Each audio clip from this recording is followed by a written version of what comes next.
Bonsoir à tous. Nous allons attendre quelques instants que le Rav Yaakov Abergel vienne nous rejoindre.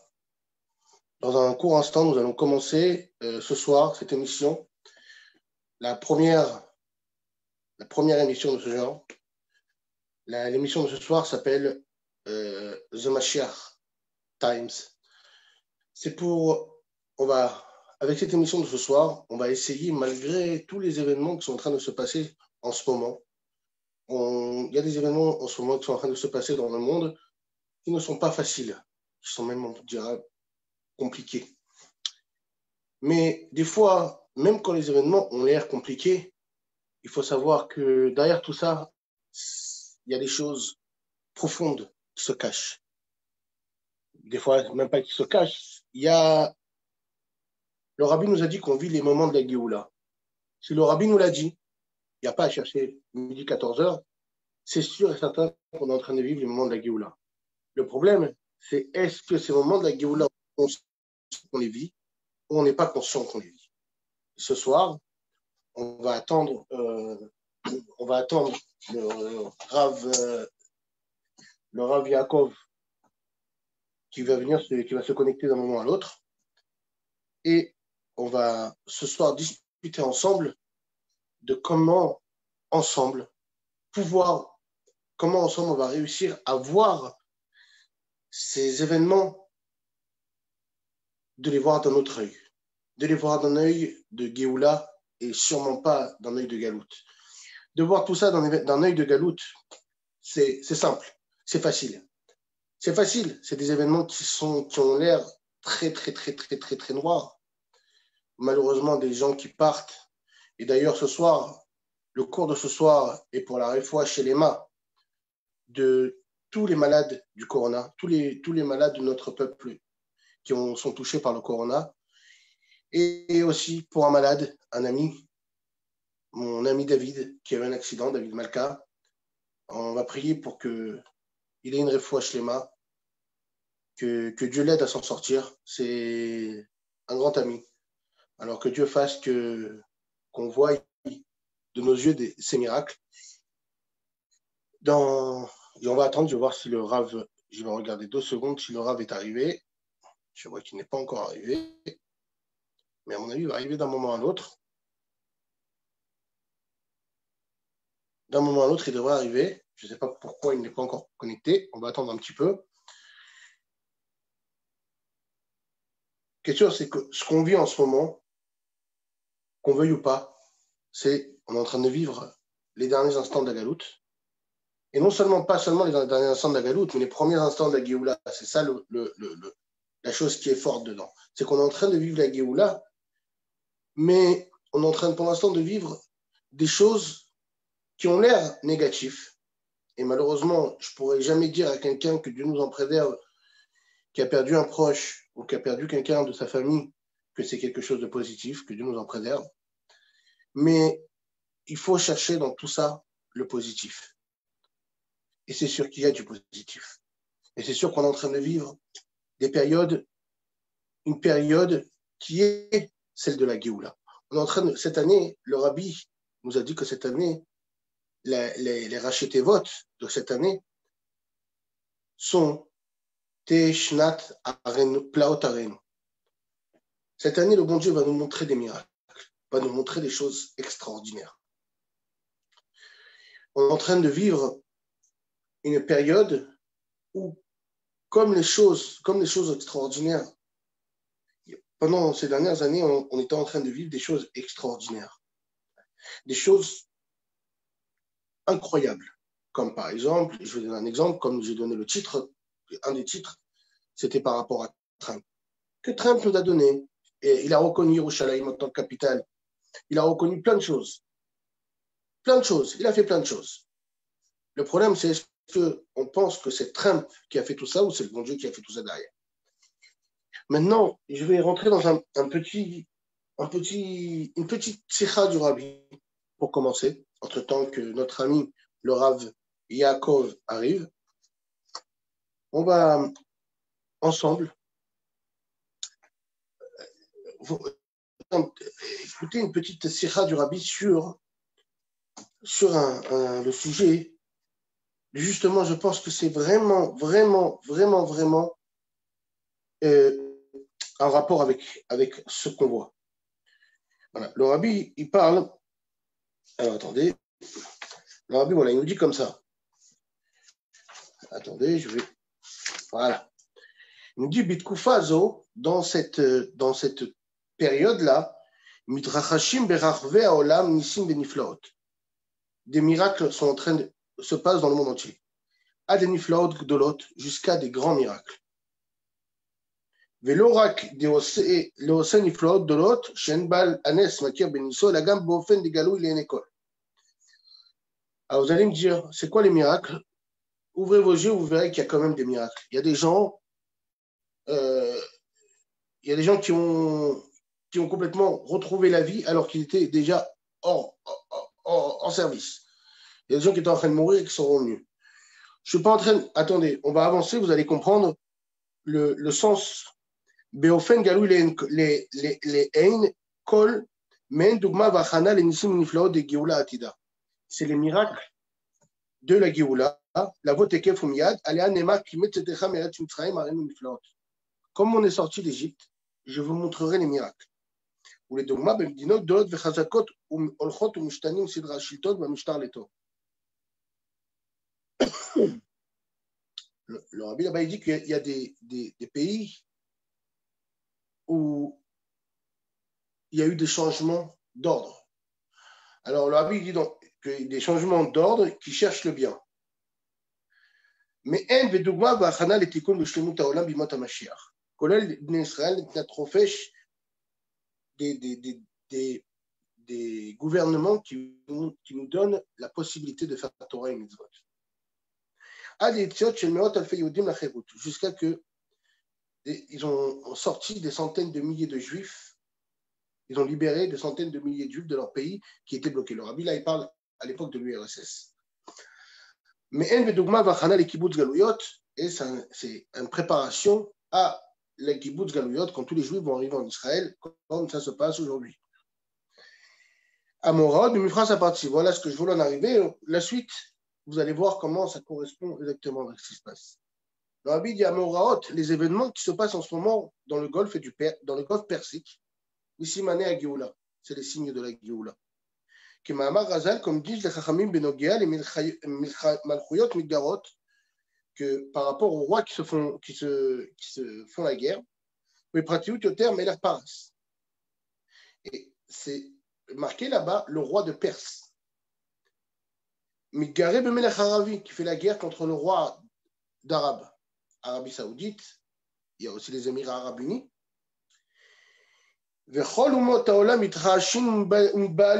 Et toutes les nations du monde ça fait un bruit énorme et sont inquiets et angoissés. Et Dieu il dit au peuple juif, Al tiraou, n'ayez pas peur, le temps de la délivrance est arrivé. וממשיך ומסיים, איפיני, ובשעה שמלך המשיח בא עומד להגג בית המקדש, והוא משמיע להם לישראל, ואומר הנביא מגיע הזמן גאולתכם, le temps de la délivrance est arrivé. Déjà, on va s'arrêter 2 minutes. Le rabbi Setzicha, il a fait en Tav Shinun Aleph. Le rabbi parlait de la guerre du Golfe, mais bon, la guerre du Golfe, c'était pas, à ce moment-là, c'était pas les Perses contre l'Arabie Saoudite. Là, le rabbi fait clair que le rabbi parle pour notre cas. Je vais vous expliquer pourquoi. Parce que le rabbi, quand Tav Shinun Aleph, il a fait les sikhot sur tous ces sujets-là. Le rabbi, d'ailleurs, cette sikha est de Bereshit, Shemot, le rabbi, il dit que Tafshinun Aleph et Tafshin Pe Aleph, c'est le même. C'est les mêmes initiales. Il y a été Shnat Arenu Niflaot Arenu, et là, c'était Shnat Plaot Arenu. La seule différence, c'est le nom. Je peux vous expliquer si vous voulez, mais bon, c'est hors sujet. Le Noun, dans Ashrei, quand on fait Ashrei, je vais Vetecha, on ne dit pas le Noun. Regardez, il y a tout, il y a Aleph, Bet, Gimel, Ashrei, Vetecha, Bechol Yom, Gadol Hashem, dans les Dor, Adar Vodecha, il y a tous les Aleph, Bet, mais on saute le Noun. Pourquoi? Pour ne pas parler d'une Nephila, pour ne pas parler d'une chute. Là-bas, il y avait Tavshinun Aleph, il y avait le Noun. Là, on a Plaot sans le Noun. Et quand le rabbi parlait du Noun de Plaot, ça veut dire les 50 Plaot, les 50 miracles, les 50 choses incroyables. Et là, on est Plaot. On n'a même pas la limite des 50. On est au-dessus de tout ça. Et le rabbi là-bas, dans l'année de Tavshinun Aleph, il y a 30 ans, Le rabbi, il ramène la rachetevot de Plaot. Donc le rabbi nous dit déjà qu'il parlait de Plaot. Je vais voir 2 minutes, je vais quand même regarder une seconde, parce que je suis quand même perturbé de ne pas voir. Non, je ne sais pas pourquoi, mais je ne vois pas le Rav. Le Rav n'est pas encore là. Le Rav Yaakov Abergel. Bon, on va l'attendre, hein, il va arriver. Et le Rabbi, quand il a parlé de l'année Tafshinun Aleph, là-bas, dans la Sikha de Shabbat Shemot, dans la Hara 94, le Rabbi là-bas, il dit que l'année, que la Rachetevot de Nun Aleph, c'est comme la Rachetevot de Pe Aleph. Donc, on est en train de revivre ce qui s'est passé en Nun Aleph. Et quand le Rabbi continue, il dit ils se sont réunis, les nations du monde, les nations du monde se sont réunies pour dire quoi? L'Itol et Israël, pour dire au peuple juif, l'istimatem, vous êtes des voleurs. L'Oberak Benogea la Haza au Shomron, pas pour dire vous avez volé la bande de Gaza ou la Judée-Samarie, mais ils ont été encore plus loin. Ils ont été encore plus loin. Et la gamme, Benogea et Yehuda Kolel Yerushalayim. Ils ont dit vous avez volé Yerushalayim. Et c'est ce qui se passe aujourd'hui. Tant qu'il y avait Trump, il ne parlait pas de voler Yerushalayim. Maintenant qu'on a Biden, on est en train de comprendre que cette sikha est mamash pour nous. Ira Birata chez l'Eret Israël, la capitale du peuple juif, de la terre d'Israël. Kiryat Chana David, la Kiryat de Chana et David. Ba Besha, Shakol Yodim, et Atshuva et Tanazo. Tout le monde connaît la réponse à cet argument-là. C'est quoi la réponse? La réponse, c'est le premier rachid de la Torah, qui dit Kol Haaretz, c'est la Kadosh Baruch Hu. Ou Baram Natna la Asher Yashar Be'enav, Natna la. Là, après, vous allez me dire, Dieu, il a créé la terre, donc il a donné à qui il voulait. Ah, là, après, vous allez me poser une question, vous allez me dire, c'est quoi cette histoire-là? C'est quoi cette histoire? C'est quoi cette histoire? C'est ça la Géoula?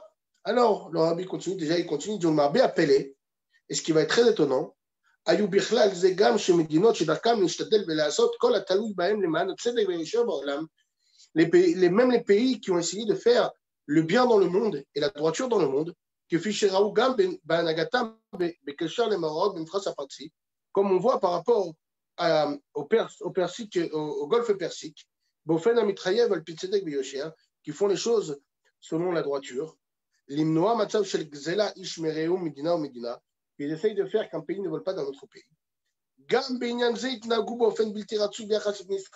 Le Rabbi dit même les États-Unis, ils vont être maladroits envers le peuple juif. Ils vont dire qu'on est des voleurs. Mais il y a à dire le Rabbi dit qu'il y a une explication à ça. Que ça se passe justement quand on voit des miracles. C'est quoi les miracles? Je ne sais pas si vous savez que Israël, ça frappe pratiquement, peut-être pas tous les soirs, mais pratiquement tous les soirs en Syrie, et des fois même en Irak, et des fois même en Iran. Tous les soirs, pratiquement tous les soirs. Ça passe pas tout le temps aux informations, puisqu'ils n'ont pas le droit de nous donner toutes les informations. D'ailleurs, même si j'avais des détails, je ne pourrais pas les donner. Mais tous les soirs, il y a des frappes. Personne ne le sait. Et ça, ce n'est pas un miracle. Avec tous les ennemis qu'on a autour. On a le Hezbollah d'un côté, on a Gaza de l'autre côté. Ils ont peur. Ils ont peur. Et il y en a qui vont me dire, ouais, ils se préparent.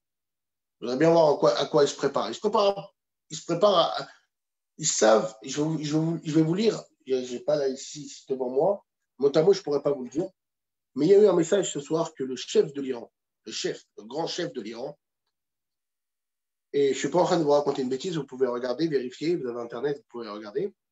Le grand chef de l'Iran, il a annoncé comme ça. Il a appelé toutes ses troupes et il leur a dit comme ça. Sachez que le libérateur de l'humanité est arrivé. Il est très très proche. Voilà ce qu'il a dit le chef de l'Iran. Et il a dit, bon, lui il va essayer de prendre ça de son côté. Il a dit, et la révolution, c'est ça qui va la ramener. Mais il n'a pas compris que la révolution, c'est ce que le rabbin nous a dit. La révolution, c'est de faire la révolution dans Torah et Mitzvot, dans le bien. et pas la révolution dans le sang et tuer les gens comme ils le font. Mais le rabbi, il nous dit comme ça.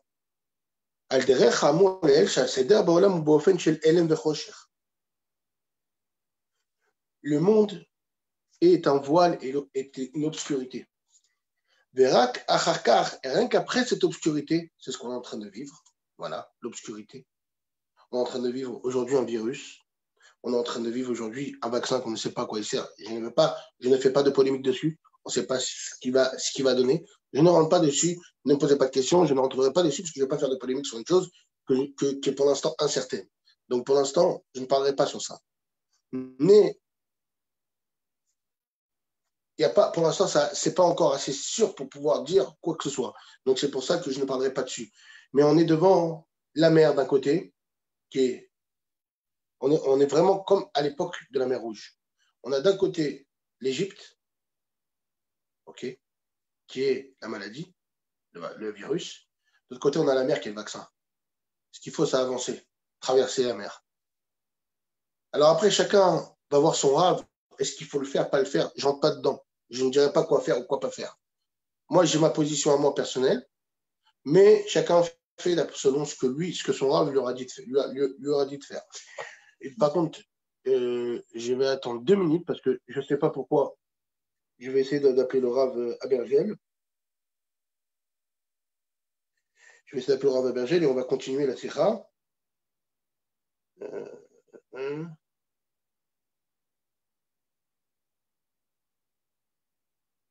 Alors, ok.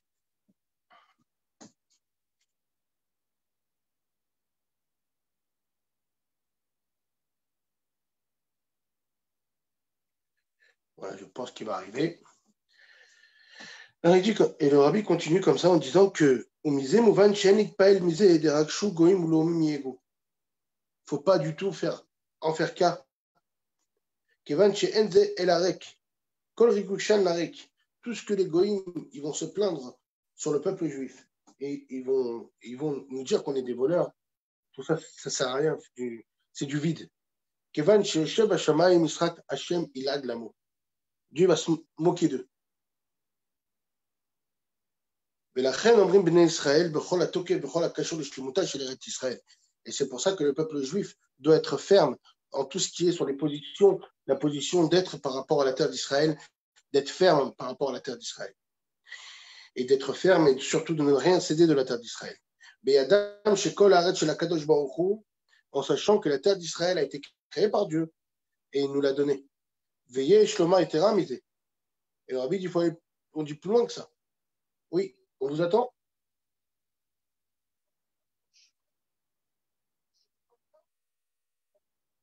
Oui, il faut aller sur Zoom, là, je suis déjà dessus. J'ai déjà commencé, moi.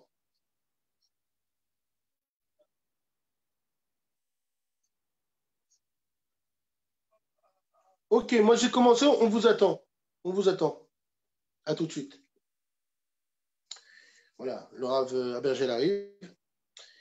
Alors, Goufa ou Simane Geoula, ça même, ce qui est en train de se passer en ce moment, ce qui est en train de se passer devant nous, devant nos yeux, que les Goïms vont dire qu'on a volé la terre d'Israël et qu'on a volé, ça même, c'est un signe de la Géoula. Ça même, c'est un signe de Géoula. Comment chez Katouf, Rashi, chez Rabotenu, Darshu et Aïnyan, Al-Melech HaMashiach.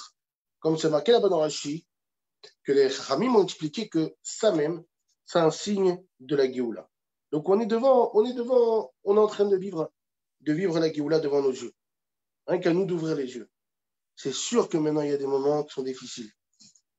Alors comment on doit agir? On doit continuer à se préparer à la Géoula et de savoir que tout ça, c'est une épreuve. Je vais vous expliquer, à chaque fois qu'on a eu un événement, un grand événement, à chaque fois qu'il y a eu un événement comme le Matan Torah, il y a eu Amalek qui est venu nous empêcher. Amalek, il est venu nous déranger. Quand on a eu, quand David Amener, avant la royauté de David, c'est quoi qui a déclenché la royauté de David? C'est Shaoul qui a fait la guerre contre Amalek et qui n'a pas tué Amalek comme il fallait. À chaque fois, et c'est quoi Amalek? Alors Amalek peut se déguiser en deux choses. On a deux sortes d'Amalek en ce moment qui sont en train de. On dirait que c'est un Amalek qui est venu de toute force. On a le Amalek, qui est le Amalek de mettre le doute dans le peuple juif. Amalek, si vous prenez le mot Amalek, c'est la même valeur numérique que le mot Safek, le mot doute.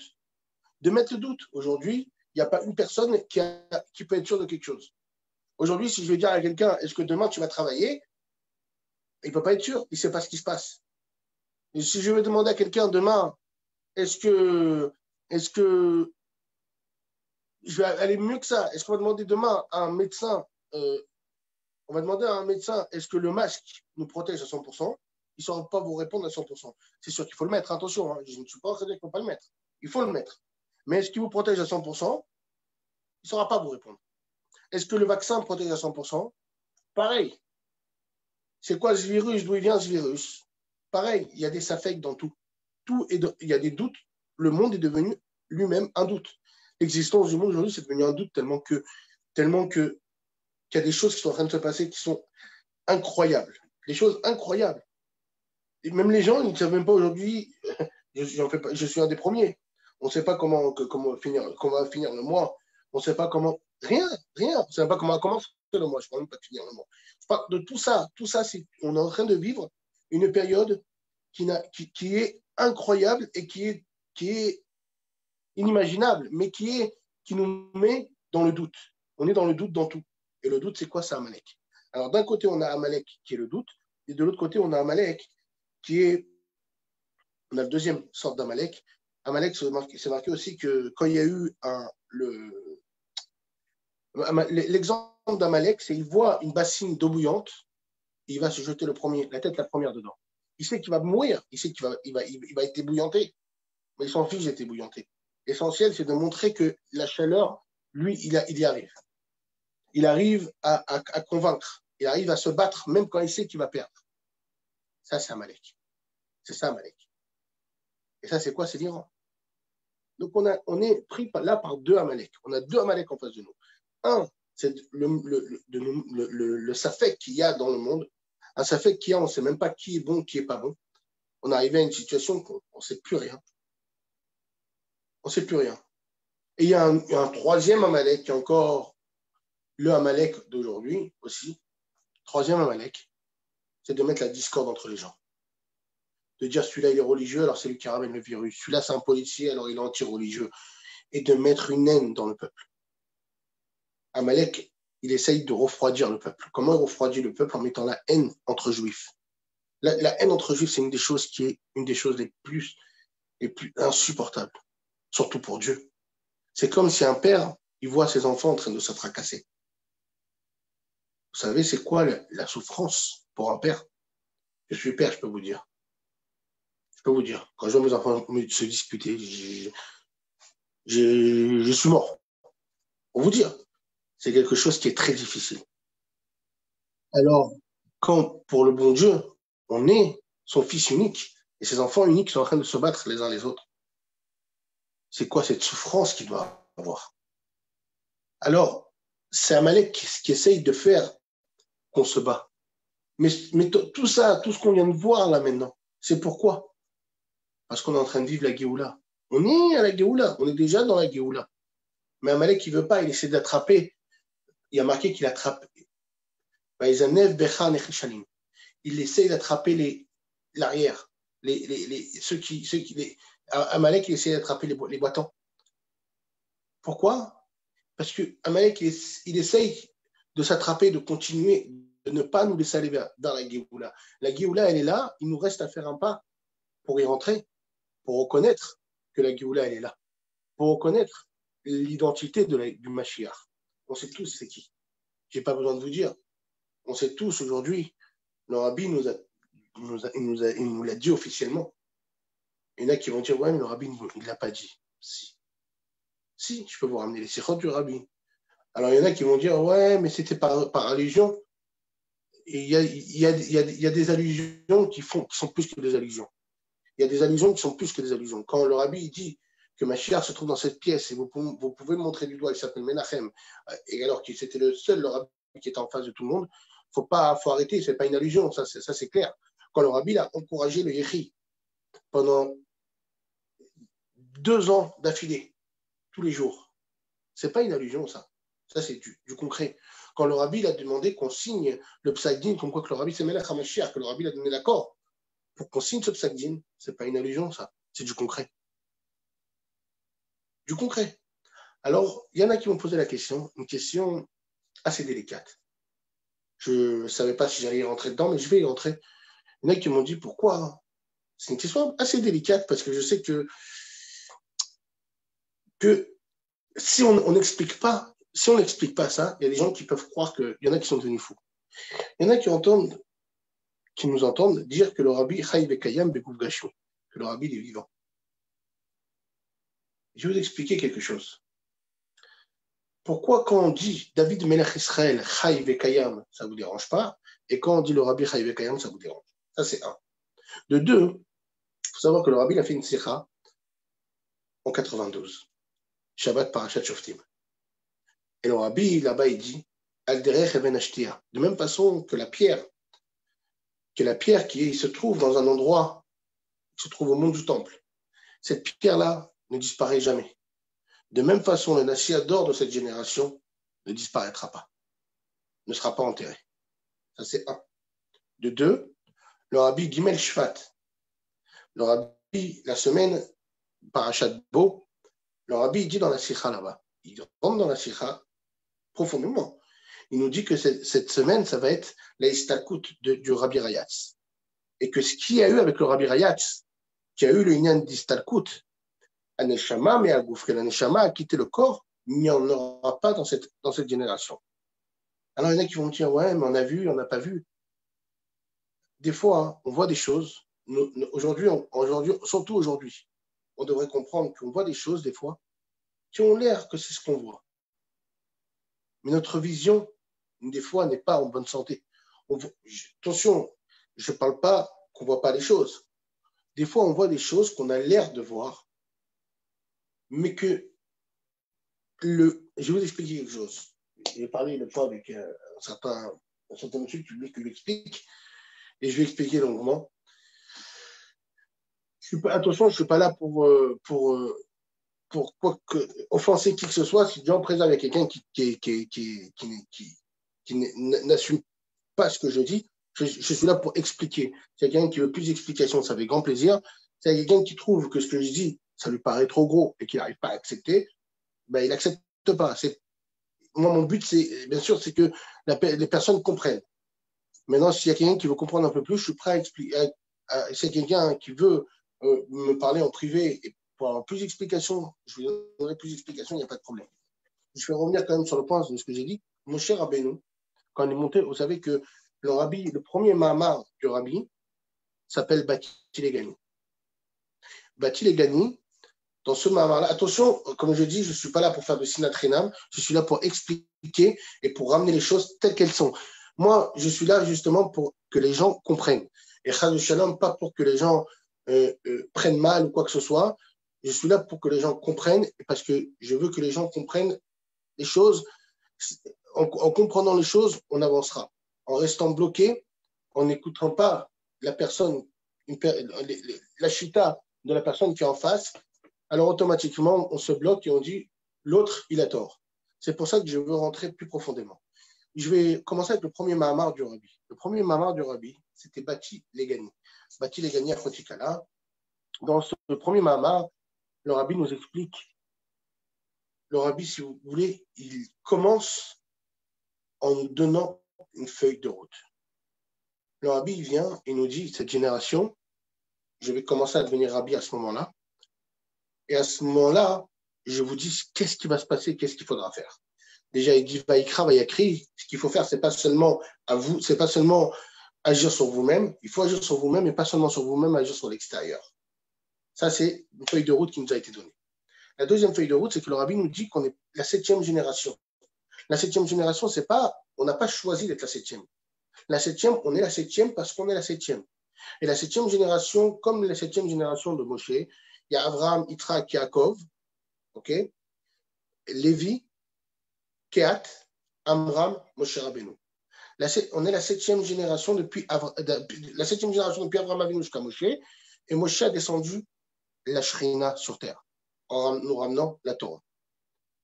Maintenant, ça a fait 7 générations. Après, malheureusement, il y a eu des avérotes qui ont fait que la Shrina, elle est remontée.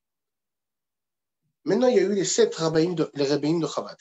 Il y a eu l'Admor Azaken, il y a eu l'Admor Azaken, le Maguide de Mezrich, il y a eu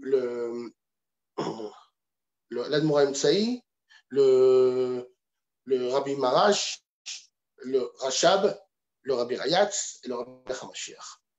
Les 7 rabbins de Chabad. Le Rabbi, c'est le 7e. Donc le Rabbi représente Moshe Rabbeinu dans notre génération. De toute façon, chacun était Moshe Rabbeinu dans sa génération, était le guide spirituel dans sa génération. Maintenant, Moshe Rabbeinu a fait descendre la Shrina sur terre, le Rabbi a fait descendre la Shrina sur terre. Donc vous allez me dire, oui, mais. Le mais, je l'attends tout de suite. Je vais quand même vous expliquer. Moshe Rabbeinu, quand il est monté, vous pouvez regarder, je ne suis pas en train de vous raconter n'importe quoi.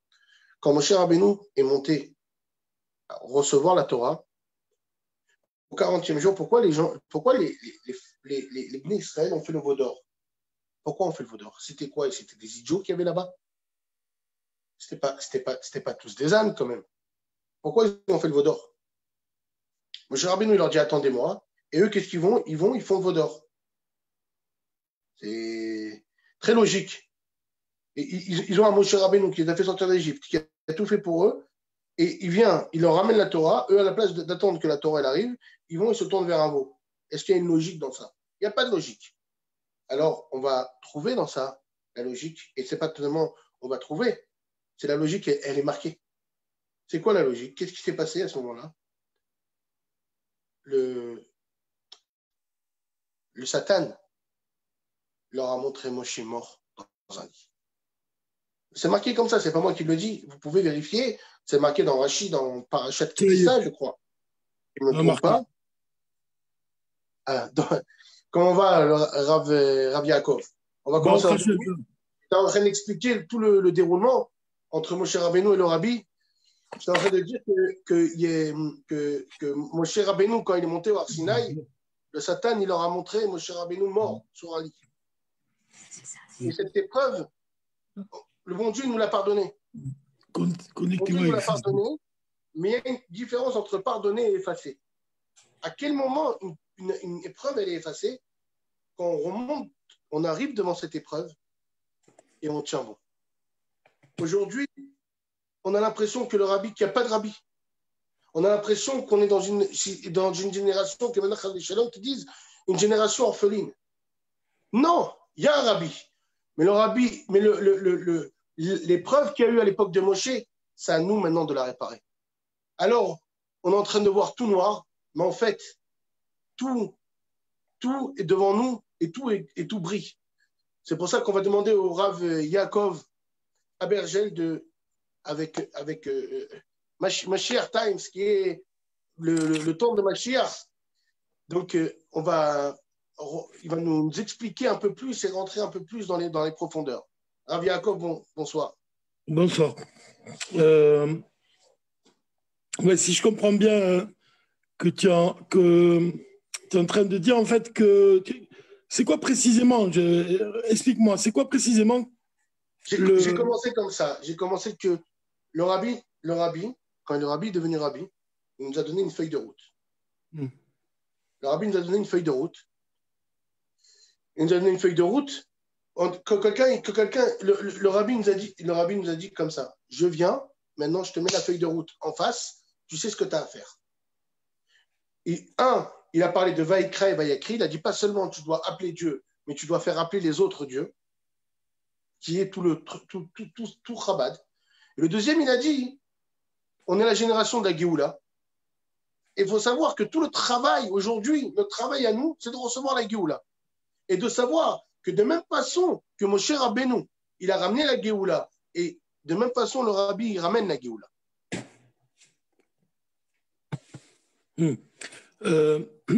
Moi, il y a quelque chose toujours que je reviens toujours là-dessus sur une sikha qu'il a prononcée, le Rabbi. Donc, le jour de son investiture, toi, en tant que rabbi, officiellement. Euh, le rabbi il a dit que quand un chassid rentrait dans le bureau du rabbi, il parlait de son beau-père, le rabbi Rayatz, il recevait une mission qu'il devait accomplir à la lettre. C'est-à-dire que le rabbi lui donnait une mission de se rendre dans une ville, de quitter tout le confort de la vie qu'il avait jusqu'à présent près du rabbi, de quitter tout ce céder qu'il a, toute cette organisation qu'il a. C'est-à-dire qu'il a le mikvé, tous les matins, il va prier au 770, en plus il peut assister au Farbrengen du rabbi, il peut vivre tous les jours en étant dans les quatre coudées du rabbi. Et il demande donc à cet homme de quitter tout ça pour aller dans un endroit, dans une ville qu'il ne connaît pas, évidemment, et pour aller donner à un juif une chose qu'il n'a même pas conscience qu'il lui manque. C'est-à-dire, ce juif-là, il ne sait même pas qu'il lui manque quelque chose. C'est-à-dire qu'il y a des juifs qui sont tellement éloignés de la Torah qu'ils ne savent même pas que c'est un manque. Ça, tu peux t'en rendre compte quand tu vois les réactions de certaines personnes par rapport à l'actualité et tout. On sent qu'il leur manque quelque chose et ils n'en ont même pas conscience. Donc ça veut dire que le rabbi, il envoie un chaliard dans une ville pour aider ce juif-là en particulier. Et il doit donc là-bas aller enseigner, ça peut être n'importe quelle mission dans la Kedusha, c'est-à-dire ça peut être d'apprendre l'hébreu à des enfants, ça peut être de créer un mikvé, ça peut être de créer toute une structure avec un lycée pour une yeshiva, pour vraiment faire quelque chose dans l'éducation juive. Et le rabbi, après avoir dit ça, il dit que c'est évident que ce juif-là, il doit vraiment obéir exactement. Là-dessus, le rabbi, il parle souvent de la shirout. Il dit à quel point on doit être soumis à la mission dont tu parles, qu'on doit l'appliquer vraiment de manière comme ça, rigoureuse, d'être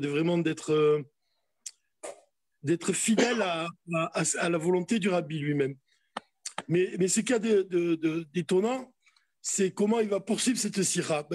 Rappelle-toi bien que cette sira, il a dit le jour où il est devenu rabbi. Hein. Il a dit, après qu'il ait accompli cette mission que le rabbi lui a demandé d'accomplir, il doit se demander s'il n'y a pas une mission plus profonde pour laquelle le rabbi l'a envoyé, mais qui ne lui a pas dit. Il n'a pas dit. C'est-à-dire que lui-même, le chaliard, il doit se demander, est-ce que maintenant que j'ai fait ce que le rabbi m'a demandé, est-ce qu'il n'y a pas une mission plus profonde? Il y a une mission plus profonde que je dois accomplir. Donc, quand tu parlais de l'obscurité, quand tu vois que le rabbi, il se voit momentanément à nos yeux, donc c'est peut-être là le lien qu'on peut faire avec les propos du rabbi, de se demander, comme tu as dit, tu as parlé d'une feuille de route que le rabbi nous donne, mais dans la feuille de route, il n'est pas dit la mission profonde qu'on doit accomplir. C'est-à-dire que, évidemment, cette feuille de route, elle nous permet d'agir et de faire des choses, mais on doit ajouter quelque chose que le rabbi ne nous a pas dit. Mais pourtant, c'est la volonté du rabbi. C'est-à-dire qu'on doit deviner ce que le rabbi il attend de nous, sans qu'il nous l'ait dit. Alors, c'est marrant parce que... Rav Yaakov, je pense que le rabbi, quand même, au dernier moment, on a pu voir de nos yeux, même si aujourd'hui, on ne le voit pas, on sait qu'il est là, mais il est là présent, mais on ne le voit pas de nos yeux. Nous, on a un problème qu'on n'arrive pas à voir.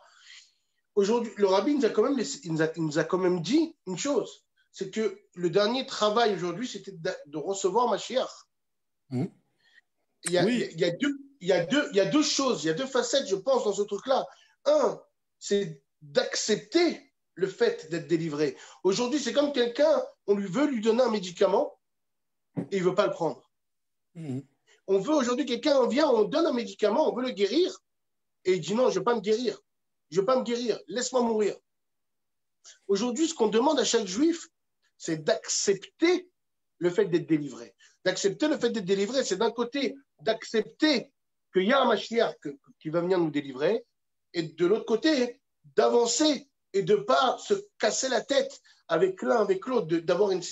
Malheureusement, en ce moment, il y a aussi une histoire de sinat rinam qu'il faut réparer et qu'il faut. Malgré que le Rabbi a dit qu'on a déjà réparé, qu'aujourd'hui, la Havat Israël d'aujourd'hui, c'est les Kabel Pité Mashiach. C'est-à-dire, avec la Havat Israël, on rentre dans l'environnement de Mashiach.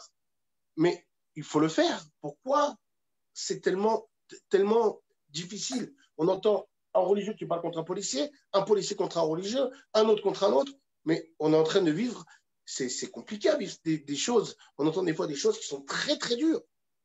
Des fois, on entend un policier que c'est un nazi, ou on entend un religieux que c'est un assassin parce qu'il a ramené le virus. Alors, comment, ce que je vais vous poser comme question, c'est comment, dans cette période tellement noire, entre guillemets, mais le Rabbi nous a dit que c'est la période de la Géoula. Alors, comment vivre la Géoula malgré ce, entre guillemets, noir? Alors voilà, c'est ce que je voulais en venir à ça, justement. C'est que, on dit dans la Chassidoute, il y a un enseignement qui revient, on le dit souvent, et c'est bien d'y réfléchir, on dit que le Mashiach, il va venir au moment où on ne s'y entend pas. Ça, tu l'as déjà entendu. Le Mashiach, il va venir à un moment où on ne s'y entend pas. Comme on dit, mais sert à date. Ça veut dire, c'est au-delà du date. Il y a une explication qui dit que, qu'est-ce que ça veut dire qu'au moment où on ne s'entend pas? Ça veut dire que c'est au-delà de notre date, au-delà de notre intellect. Mais on peut expliquer aussi les choses de cette façon. Qu'est-ce que ça veut dire que le Mashiach, il va venir au moment où on ne s'y attend pas? C'est que nous-mêmes, on doit agir de façon qu'on ne s'attend pas à agir de cette façon. C'est-à-dire qu'on a l'habitude d'agir d'une certaine manière tous les jours. Même on s'habitue au propos du Rabbi. Mais on est dans une certaine routine. Parce que agir de manière à s'étonner soi-même, de manière à faire des choses qu'on ne s'attend pas à les faire. On ne s'était jamais attendu à les faire et on va se mettre à les faire. Ça veut dire qu'on va aller au-delà de notre nature. C'est vraiment le sujet que le Rabbi nous inculque dans tous ses enseignements, c'est d'aller au-delà de notre nature, d'envisager même ses enseignements à lui. De se surpasser. Ou de se surpasser, c'est-à-dire que tu vois bien quand on dit que dans le Tanya, on dit que si tu dis 100 fois la Gemara, la 101e fois, c'est celle qui est au-delà de tes habitudes, et elle vaut plus que les 100 premières fois, parce qu'elle est contre ta propre nature. Ça veut dire que nous, on s'habitue, tu vois, même quand je vois, par exemple, quand on diffuse des propos du Rabbi, quand on les diffuse sur Internet, quand on les diffuse sur WhatsApp, alors on prend des petites phrases comme ça, et des petites phrases qu'il a dit, et on les envoie comme ça. Et en fait, est-ce qu'on réfléchit vraiment? Est-ce qu'on les vit vraiment? C'est comme quand tu mets un livre dans une bibliothèque, et tu t'achètes un livre de Torah, tu le mets dans ta bibliothèque, et le fait que tu l'as acheté, le fait que tu l'as mis dans ta bibliothèque, tu as comme l'impression que tu l'as déjà lu. Tu vois? Est-ce que tu vas l'ouvrir ensuite, ce livre-là? On a une certaine habitude par rapport aux propos du Rabbi, et il faut toujours voir un chidouche. C'est-à-dire que le Rabbi, il attend ce chidouche de nous-mêmes. C'est-à-dire, il attend un chidouche dans notre personnalité à nous, de faire des choses qu'on ne s'attend pas à les faire et qu'on va se mettre à les faire, et aussi dans notre façon de comprendre la Torah et de l'expliquer. Rav Yaakov, je vais vous parler d'un autre truc. Il y a des gens qui m'ont posé une question j'ai essayé d'en parler tout à l'heure. J'ai ramené d'ailleurs une sikha du Rabbi sur ça, que le Rabbi dit que l'istimatem, que un des signes de la Géoula, c'est qu'on va nous traiter de voleurs, qu'on a volé la terre d'Israël. Et ça, c'est vraiment, on vit vraiment, en ayant Biden, c'est vraiment la situation. Mais il y en a qui m'ont posé la question et qui m'ont dit, on est arrivé à une situation tellement, on s'y attendait vraiment à la Géoula. On avait Trump qui nous donnait tout pour Israël. On a eu la période aussi de Pessah, où il y a eu un réveil énorme à la période de Pessah. Tout le monde croyait que la Géoula, elle allait arriver. Les gens, ils me posent la question, beaucoup de gens me posent la question, en me disant, mais après une telle période, après un tel réveil qu'il y a eu pendant Pessah, qu'est-ce qu'on peut attendre encore? Qu'est-ce qu'on peut attendre encore? Pourquoi c'est le Rabbi qui n'a pas de raison pour la galoute. Mais pourquoi on est encore en galoute alors qu'il y a eu un Pessah, qu'il y a eu un réveil? Il y a des gens qui ont pris sur eux beaucoup de choses pour que la Géoula elle vienne. et on voit encore qu'on est encore en exil. C'est quoi le coup de main, le coup de pouce, qu'est-ce qu'il faut faire pour que ça se dévoile? Pourquoi on n'a pas réussi encore? Qu'est-ce qui se passe? Il faut qu'on essaye de comprendre qu'est-ce qu'il y a à faire. Parce que, je ne sais pas comment expliquer, déjà, Baruch Hashem, ça fait déjà 30 ans que le rabbi nous a dit que la Géoula, que tout était fait. Le rabbi a dit, le travail est fini. Maintenant, le travail est fini, sauf accepter Mashiach, ça c'est sûr. Mais on voit que les gens aujourd'hui dans la rue, je monte dans les taxis, les gens eux-mêmes qui ne sont pas Chabad, et il y en a qui ne sont même pas religieux, ils me disent on attend que ça, on attend Mashiach. On attend Mashiach, il y en a même qui sont prêts à prendre des choses sur eux, qui prennent des choses sur eux. Quand je suis au stand de Tfilin, je vois des gens qui mettent des Tfilin rien que pour que Mashiach vienne. Mais est-ce qu'il manque? Alors, c'est sûr que ce que j'ai pensé aussi, c'est que le rabbi il a parlé de cette année. Quand le rabbi, l'année où le rabbi il a parlé de la guerre de roi de Perse contre le roi d'Arabe, et le rabbi il a parlé de tout ça, de tout ce qu'on a parlé là, c'était Tafshin Aleph. Tout Tafshin Aleph, P Aleph, le rabbi ramène Shnat Plaot Arenu, que c'était Niflaot Arenu, le rabbi parle là-bas de Plaot Arenu. Et j'ai rajouté un truc tout à l'heure, justement, je voulais, si vous pouvez un peu approfondir. J'ai dit que Niflaot Arenu et Plaot Arenu, c'est quoi la différence à un Noun? Ce Noun, quand on regarde Ashrei Joëv Etecha, il y a Ashrei, Bechol Yom, Gadol Hashem, Dor Ledor, Adar, il y a toutes les lettres de l'Aleph Bet. Le seul qui a pas, c'est le Noun. Pourquoi? Là-bas, c'est marqué pourquoi la Gemara, je crois que c'est la Gemara qui le dit.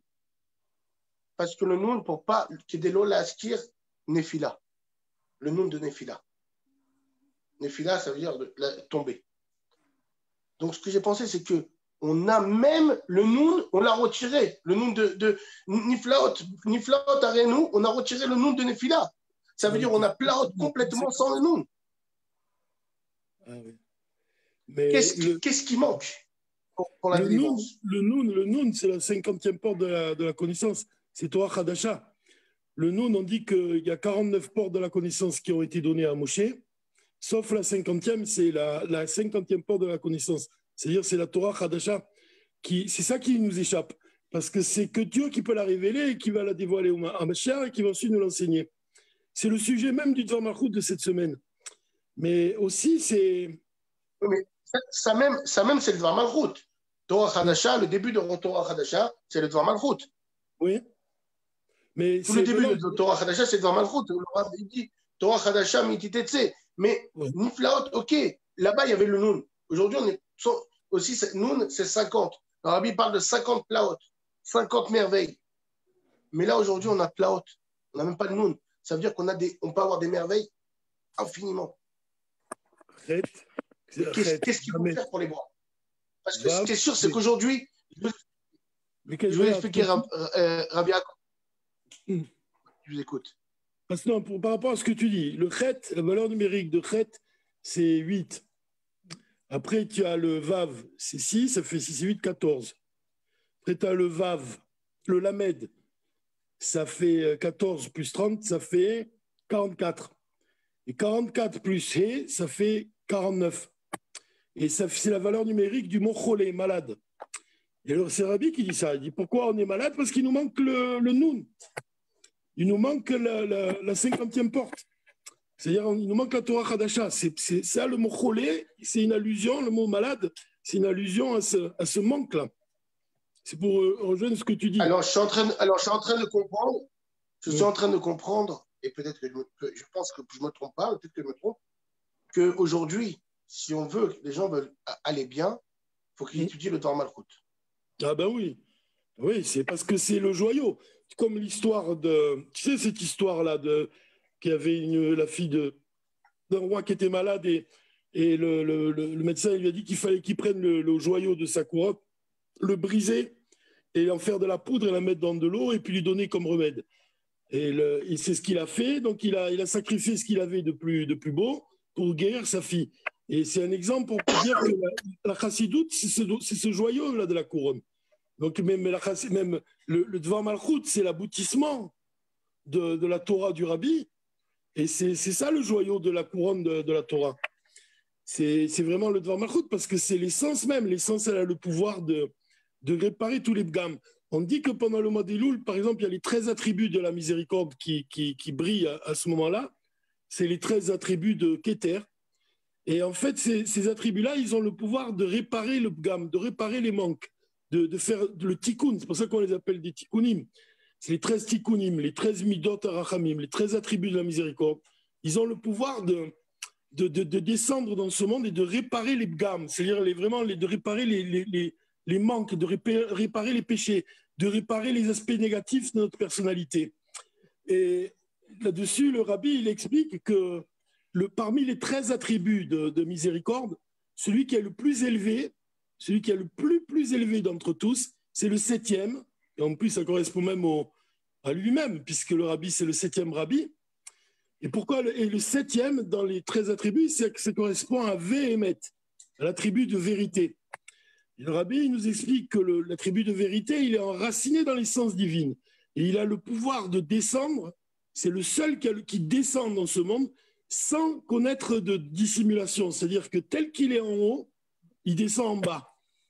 Donc c'est certain que pour ne pas être malade, justement pour être lucide et clair dans ce monde obscur, entre guillemets, comme tu l'as si bien souligné, eh bien, c'est l'attribut de vérité qu'on doit acquérir parmi tous les attributs. Le plus essentiel, c'est celui du émet, d'être véritable. J'avais demandé une fois à un grand rave, par exemple, j'avais demandé qu'est-ce que le rabbi veut dire, parce que quand on parle de dévoilement de la Torah, du dévoilement de la Torah du rabbi, pourquoi c'est si important l'étude de la Torah? Alors, parce que c'est quelque chose qui nous permet, sa réponse, elle m'avait dit que quand tu étudies la Torah de manière profonde et qu'elle pénètre vraiment en toi-même, de ton esprit, qu'est-ce que c'est le plus important dans ton étude? C'est que ce que tu comprennes, ce soit vrai. Et il m'a dit, c'est vraiment de comprendre vraiment l'intention de Dieu.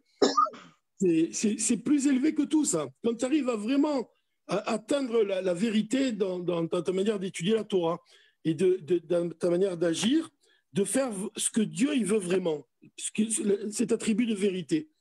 Parce que l'attribut de vérité, finalement, c'est ce qui dévoile l'essence de Dieu dans ce monde. C'est ça l'attribut de Véhémet. Et même c'est ce qui véhicule même le plaisir de Dieu dans ce monde. C'est pour ça que c'est intéressant ce que le rabbi il nous apprend. Il nous dit que les poils de la barbe, tu vois, les poils de la barbe, ils poussent sur le visage. Ils correspondent aux 13 attributs de la miséricorde. On les appelle aussi les dikunim, parce que ça correspond aux attributs de la miséricorde. Mais parmi ces 13 attributs, l'attribut de Hémet, il représente les 2 pommes ici. C'est l'endroit où il n'y a pas de poils. Et c'est en fait cet endroit-là, c'est l'endroit qui n'a pas de poils. Quelle est la différence entre cet endroit et les poils eux-mêmes? Il dit que les poils eux-mêmes, si tu coupes un poil, tu ne vas pas ressentir de douleur. Et c'est pour expliquer que l'attribut de miséricorde, les attributs, quand ils descendent dans ce monde, ils sont dissimulés, il y a une tzimtzum. Mais l'attribut de vérité, non. L'attribut de vérité, il n'y a pas de tzimtzum. Il se révèle tel qu'il est. C'est pour ça qu'il n'y a pas de poils. C'est là qu'il se révèle. Il dit que le plaisir d'un homme, quand il étudie la Torah, il se voit là, à cet endroit-là. C'est-à-dire quand on dit qu'un homme il a un visage lumineux parce qu'il ressent du plaisir, ça se reflète sur son visage à cet endroit. Et ça représente, c'est l'attribut de Hémet. On le voit là. On le voit? Ouais. Et tu le vois chez le rabbi beaucoup, tu regardes ces 2 endroits-là. On dit que la sagesse d'un homme, elle illumine son visage. C'est de quelle partie on parle? De celle-là. C'est-à-dire que même les goïms, il dit le rabbi, même les goïms, ils peuvent se rendre compte à partir du visage d'un homme que c'est là que ça se révèle. C'est-à-dire que l'attribut de vérité, il apparaît, il n'y a pas de changement. Il ne connaît pas de changement.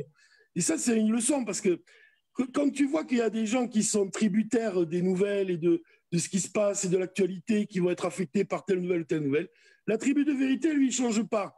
Il reste ce qu'il est, tu vois. C'est-à-dire que celui qui est racine, celui qui est vrai, il s'attache à mener sa vie et c'est lui qui domine l'actualité. Ce n'est pas le contraire.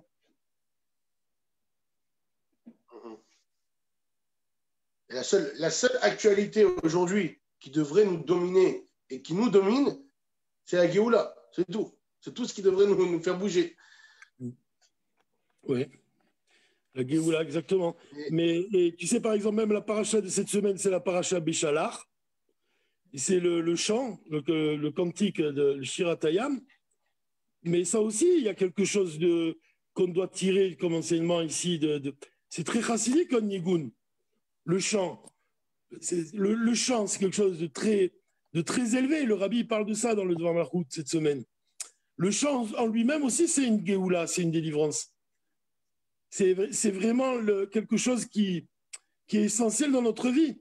C'est quelque chose on ne peut pas passer à côté de Nigun. On ne peut pas passer à côté, même quand tu vois des...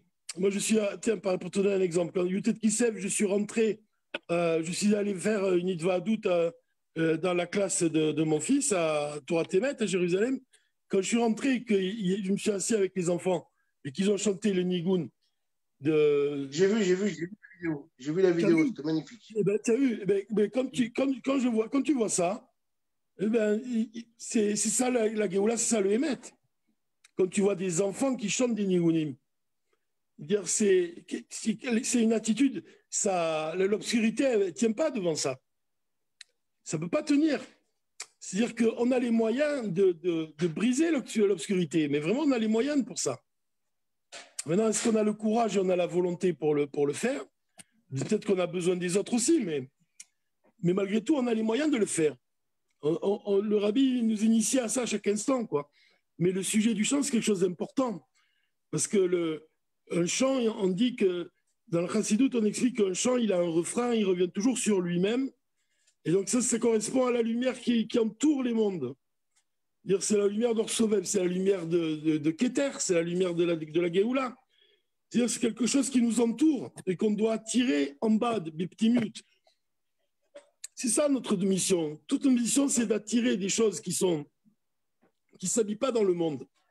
Comme il dit Rashi au début de Bereshit, dans la paracha Bereshit, il dit que quand le monde il a été créé, il était comme un suspendu jusqu'à ce que vienne le jour du don de la Torah. C'est-à-dire que la vraie vie, elle était comme suspendue. C'est-à-dire qu'il n'y avait pas de vraie vie encore.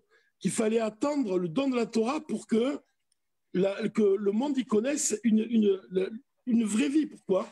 Parce que la vraie vie, c'est la volonté de Dieu qui se dévoile à ce moment-là. C'est ça la vraie vie. Tu m'as réveillé quelque chose là, le Rav Yaakov. Tu m'as réveillé quelque chose de fou. Pourquoi? Vas-y, dis. Bah oui. L'Echaim.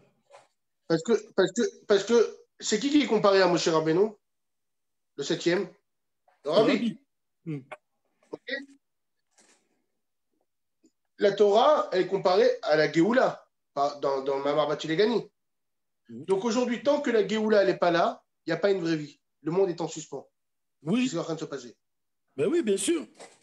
Mais le monde est en suspens. C'est ce qui est en train de se passer. Le monde est en suspens. Les gens, ils ne savent plus s'ils vont travailler. Ils ne savent plus s'ils vont avoir même pas de quoi manger. Aujourd'hui, je suis le premier à le dire et je sais de quoi je parle. De quoi manger, de quoi vivre, de quoi payer le loyer, de quoi s'habiller, de quoi même pas de quoi respirer parce qu'on ne sait pas si on va pouvoir sortir dehors. On ne sait même pas. On vit dans l'incertitude. Et la certitude, c'est quoi? C'est la Géoula. Comme le monde, il est incertain tant que la Géoula n'est pas là. Et là, le bon Dieu, il a décidé de nous le montrer. Il a dit, et le bon Dieu, il dit, attendez, ça fait tellement de temps que vous ne bougez pas, que vous ne faites rien. Ça fait tellement de temps que vous n'avez pas réussi à comprendre que ce qu'il faut maintenant, c'est me remettre la dira Betartonim, me mettre ma demeure à moi sur terre. C'est marqué qu'à l'époque de David Améler, il y a eu une Maguefa. La Maguefa, pourquoi elle était? Parce qu'ils n'ont pas demandé le binyan du Beth Amikdash, ils n'ont pas demandé la royauté de David et la royauté de Dieu. Aujourd'hui, c'est ce qu'on a besoin. On a besoin de demander. Comment on demande? Premièrement, demander, accepter la venue de Mashiach, accepter le fait que le rabbi nous a toutes les sirotes de Nalef Nunbet, de les prendre et de les vivre, ok? Parce que les sirotes de Nalef Nunbet, le rabbi, il a été clair, il nous a dit qu'on vit la génération de la Géoula, que le rabbi va venir nous délivrer, qu'il faut se réveiller. Et le problème, c'est que Ça ne bouge pas assez. Il n'y a pas un mouvement assez fort qui bouge. Malheureusement, j'aime pas dire ça, parce qu'on voit quand même que ça bouge. Moi, je suis au stand de Twin. Quand je suis au stand de Twin, là, en ce moment, malheureusement, depuis le corona, je n'ai pas pu vraiment rouvrir. J'ai rouvert un peu par-ci, par-là. Mais on voit les gens, les jeunes, avec des boucles d'oreilles, des tatouages. Ils viennent mettre des filines. Et on voit qu'il y a un élan. Mais il faut un élan, je pense, que les gens, il faut qu'ils, non seulement qu'il y ait un élan extérieur, mais un élan aussi intérieur. Intérieur, c'est quoi? C'est ce que j'ai dit tout à l'heure. Un élan, tu vois quelqu'un qui souffre, souffre toi aussi. Tu vois quelqu'un qui n'est pas bien, ne va pas lui rentrer dedans parce qu'il est malade, tu vois qu'il est malade. Ou bien tu vois quelqu'un qui se promène dans la rue et qui malheureusement, il n'a pas de masque. Alors, fais-lui la remarque, ok? Donne-lui un masque s'il faut. Ne va pas commencer à dire « Ah, t'es quelqu'un qui va foutre le virus, t'es une pourriture, t'es une ordure. » Ou des trucs. Ou bien tu vois un policier qui lève la main, essaye de lui parler gentiment. Peut-être que ça va le faire tchouva. Alors que si tu vas lui rentrer dedans, il va dire « Oh là là, c'est le religieux, j'ai bien fait de lui rentrer dedans. » Essayez de rentrer, d'être les uns avec les autres et ne pas rentrer en guerre et de faire des guerres qui ne servent à rien. Parce que tout le but, c'est de faire une demeure pour Dieu. Une demeure, c'est quoi? C'est une famille. Une famille, c'est quoi? C'est une union. L'union, c'est quoi? C'est tous ensemble. C'est pas... Voilà, c'est d'être unis tous ensemble. Et c'est ça, le bon Dieu, il attend ça de nous. Qu'on soit en doute et qu'ensemble, quand il y a une famille entière, quand il y a une famille entière qui est unie et qui vient demander quelque chose, alors on a envie d'aider. Mais quand on voit qu'il y a une famille qui est en train de se battre de tous les côtés et qu'il n'y a personne qui écoute, chacun est de son côté, alors ça, je sais pas, ça donne pas envie. Je me trompe ou non? Ouais, non, bien sûr que non. Je sais que toi, tu es très. Quand même, je me souviens quand ça a commencé, ce virus qui a fait plein d'émissions sur la hardoute et tout, je me rappelle l'année dernière. Mais il y a quelque chose. Mais le problème, c'est qu'il y a eu un élan. Il y a eu un élan énorme. Il y a eu un élan énorme. Mais pourquoi ça s'est stoppé? J'ai pas compris. J'ai pas compris. J'ai pas compris. Malgré que ça n'a pas stoppé, hein. Ça n'a pas stoppé. Parce que je vois quand même. Bien sûr, c'est vrai, parce que c'est fort. C'est une clipa qui est forte. Mais le rabbi, il a dit un enseignement dans son discours Ve'ata Tetzavé, qui m'a toujours fait penser depuis le début de cette histoire-là de virus. La première chose que j'ai pensé quand j'ai entendu les rabbinines qui commençaient à expliquer la signification de Corona, il y en a beaucoup qui parlaient de la Shonara, il y a beaucoup qui parlaient, il y en a qui ont parlé de Keter, il y en a qui de la couronne. Et chacun, il donne des explications sur le mot Corona et sa signification.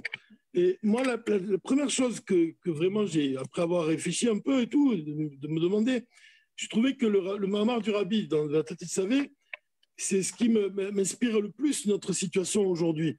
Parce que le Rabbi, il parle de Purim.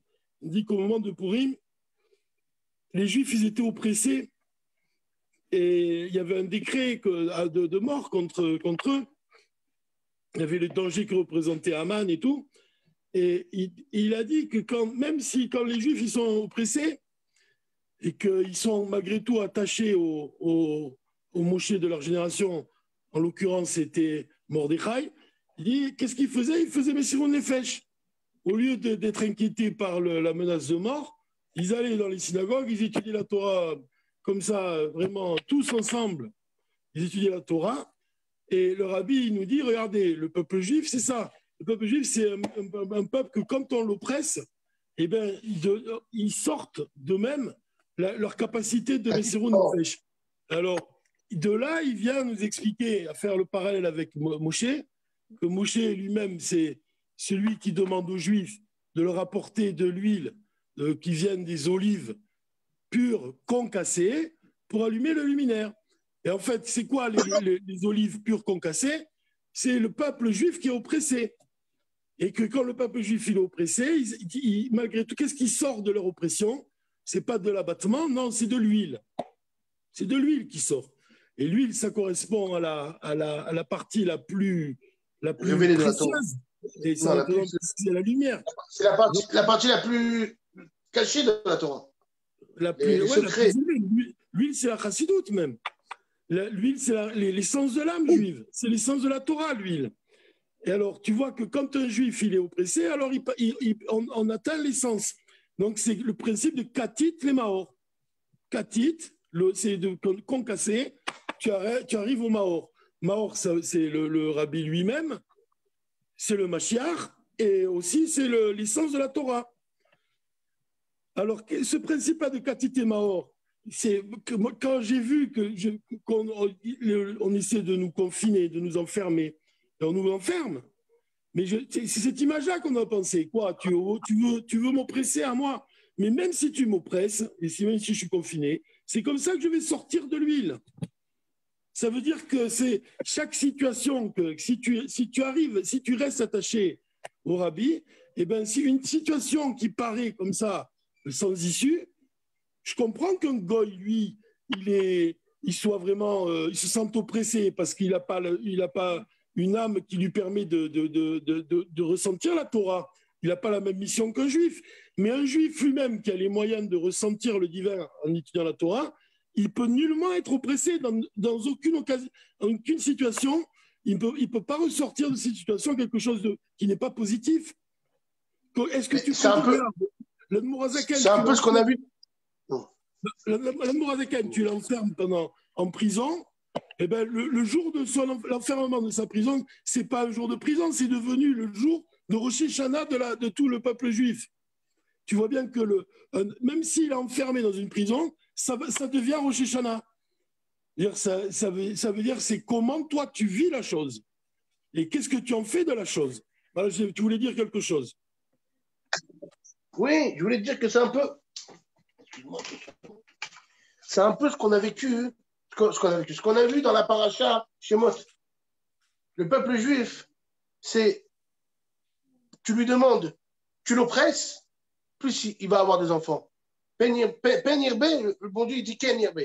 C'est pareil, on voit là, par exemple, dans une période comme ça, de corona, très dure et tout, dans toutes les populations du monde, et ça va rejoindre ce que je vais te dire, et c'est vérifiable, les gens peuvent vérifier, les naissances ont diminué. Le seul pays où les naissances ont augmenté, c'est en Israël. Ah bien, je ne savais pas. Ah ouais, en moyenne, moi je parle en moyenne. En Israël, c'est le seul pays où vraiment il y a eu une augmentation. Eh ben, donc, pourquoi? Parce que le peuple juif, plus on l'oppresse, plus il s'élargit. Voilà. Mais on voit bien, on voit bien. Regarde, à l'époque je vais aller un peu politiquement. À l'époque de Trump, on était large, ok, très large.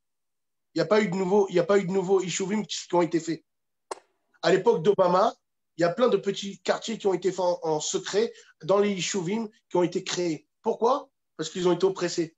Alors, je fais plus. Tu me donnes, bon, ben c'est pas grave, tu me donnes de toute façon, donc je ne vais pas prendre plus. Moi, il y a une image que je me donne. Vas-y. Non, j'écoute. Non, il y a une image que tu m'as fait penser, c'est quand le père du Rabbi Yitzhak, qu'il était en exil comme ça, et que vraiment dans des conditions vraiment terribles, et qu'il n'avait même pas de stylo, quoi. Même ça, il n'avait pas. Un stylo, il n'avait pas.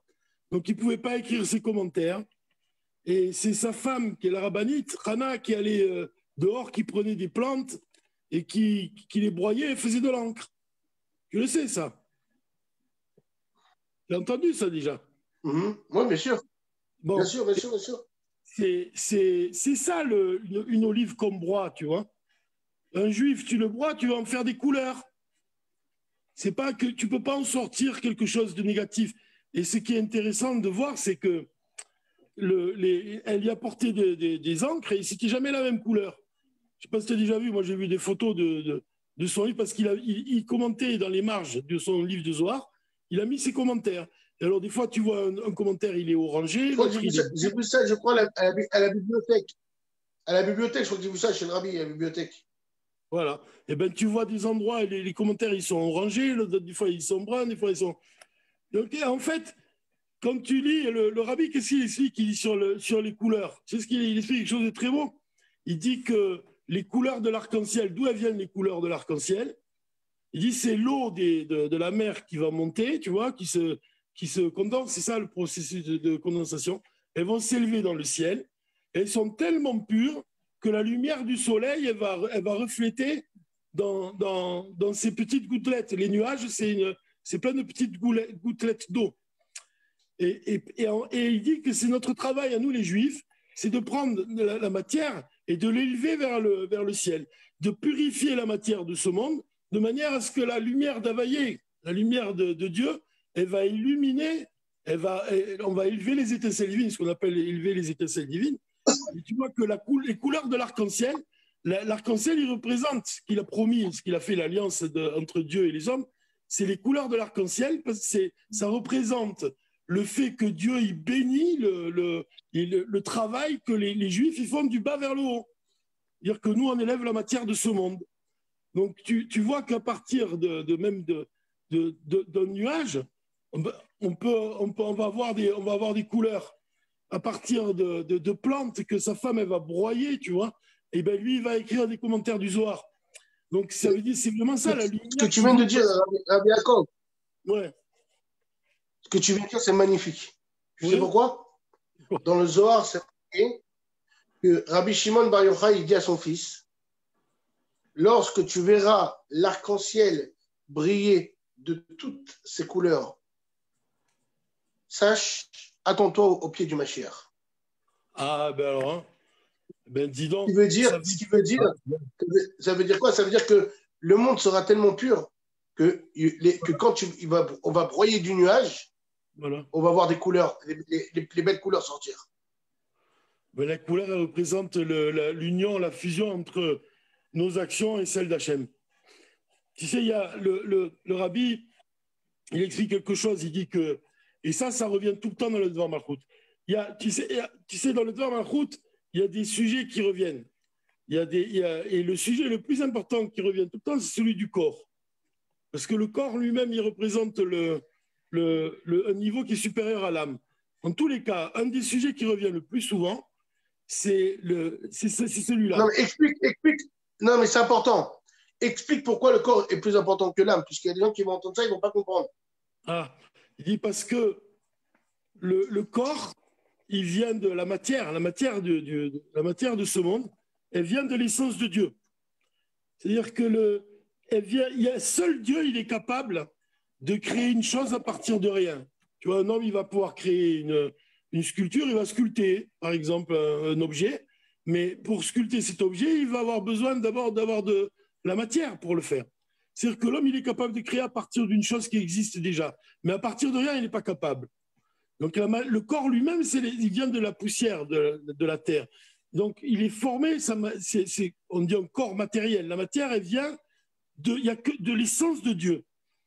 Et c'est pour ça que le corps mais surtout le corps d'un juif, il est précieux aux yeux d'Hachem.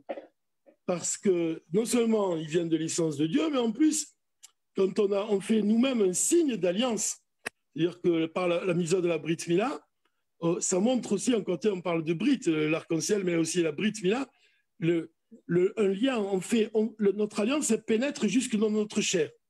C'est-à-dire que le corps lui-même, il a un secret en lui, puisqu'il vient de l'essence divine. Seulement, on ne le voit pas, ça.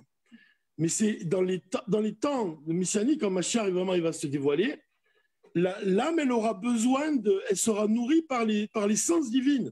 Elle va recevoir le dévoilement. Pour le moment, elle reçoit qu'un reflet de l'essence de Dieu. Mais dans les temps futurs, elle va recevoir un dévoilement de l'essence divine beaucoup plus élevé.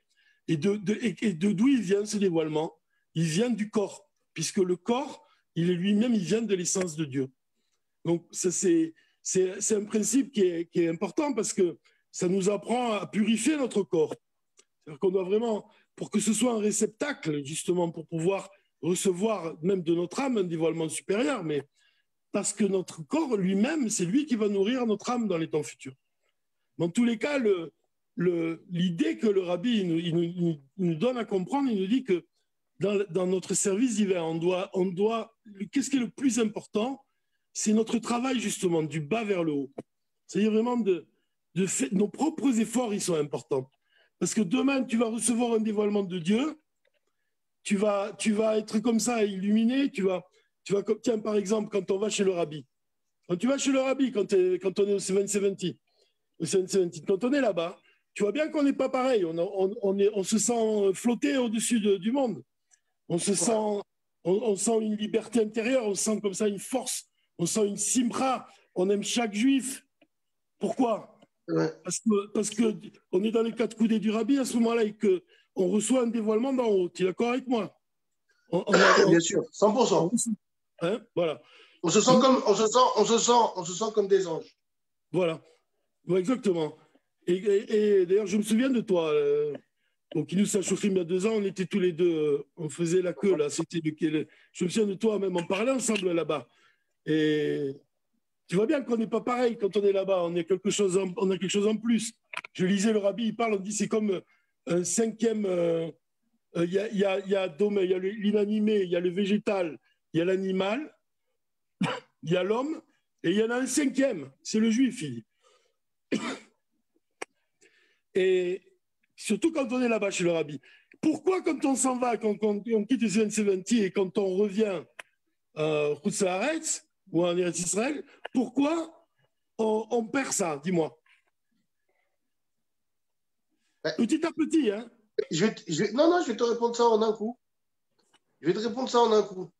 Le 770, c'est l'endroit dans le monde qui est comparable au Yom Kippour dans l'année. Pourquoi Yom Kippour, on est tous des anges et après, dès que ça fait Yom Kippour, d'un coup, on n'est plus pareil? Voilà, pourquoi? Mais parce qu'on a, on a un réveil intérieur qui se réveille et qui est... on a un réveil intérieur qui est... J'expliquais, je vais aller très fortement. Enfin, très fortement, non, je vais rentrer plus profondément. En donnant un exemple, quand on prend un briquet, ok, je vais l'allumer à côté du soleil, je vais être battel. Et le briquet, tu ne vas même pas le sentir, il va être battel. Quand je vais l'allumer en bas, là, je vais le voir dans une chambre noire encore plus. Pourquoi je dis ça? Parce que quand tu es là-bas, tu deviens un battel de Metsiout. Pourquoi? Parce que tu es à la source. C'est comme Yom Kippour. Yom Kippour, tu as la source de l'année. Toujours, qui est la source, c'est ta source. Donc, comme c'est la source, tu deviens automatiquement battel, tu deviens complètement annulé. Est-ce que tu es d'accord avec moi Est-ce que tu es d'accord avec moi que l'idéal, ça serait que quand tu quittes la source, tu sois toujours dans le même état, non? 100%. 100%. Voilà. C'est ça que le Rabbi, c'est ça l'enseignement du Dvar Malchut. Parce que le Rabbi, il t'apprend que quand tu as un dévoilement qui vient d'en haut, il est illimité. Quand tu es Chutz La'aretz et que tu travailles avec tes propres forces, l'avantage, d'abord le désavantage, c'est que toi-même tu es limité. Tu es un homme, tu n'es pas plus que ça. Donc c'est rien à voir avec le dévoilement que tu peux avoir quand tu es au 770. Parce que là, quand tu es tout seul, le dévoilement que tu vas provoquer en étudiant la Torah ou en faisant les mitzvot, c'est en fonction de tes propres limites. Donc le dévoilement, il va dépendre de tes limites. Non.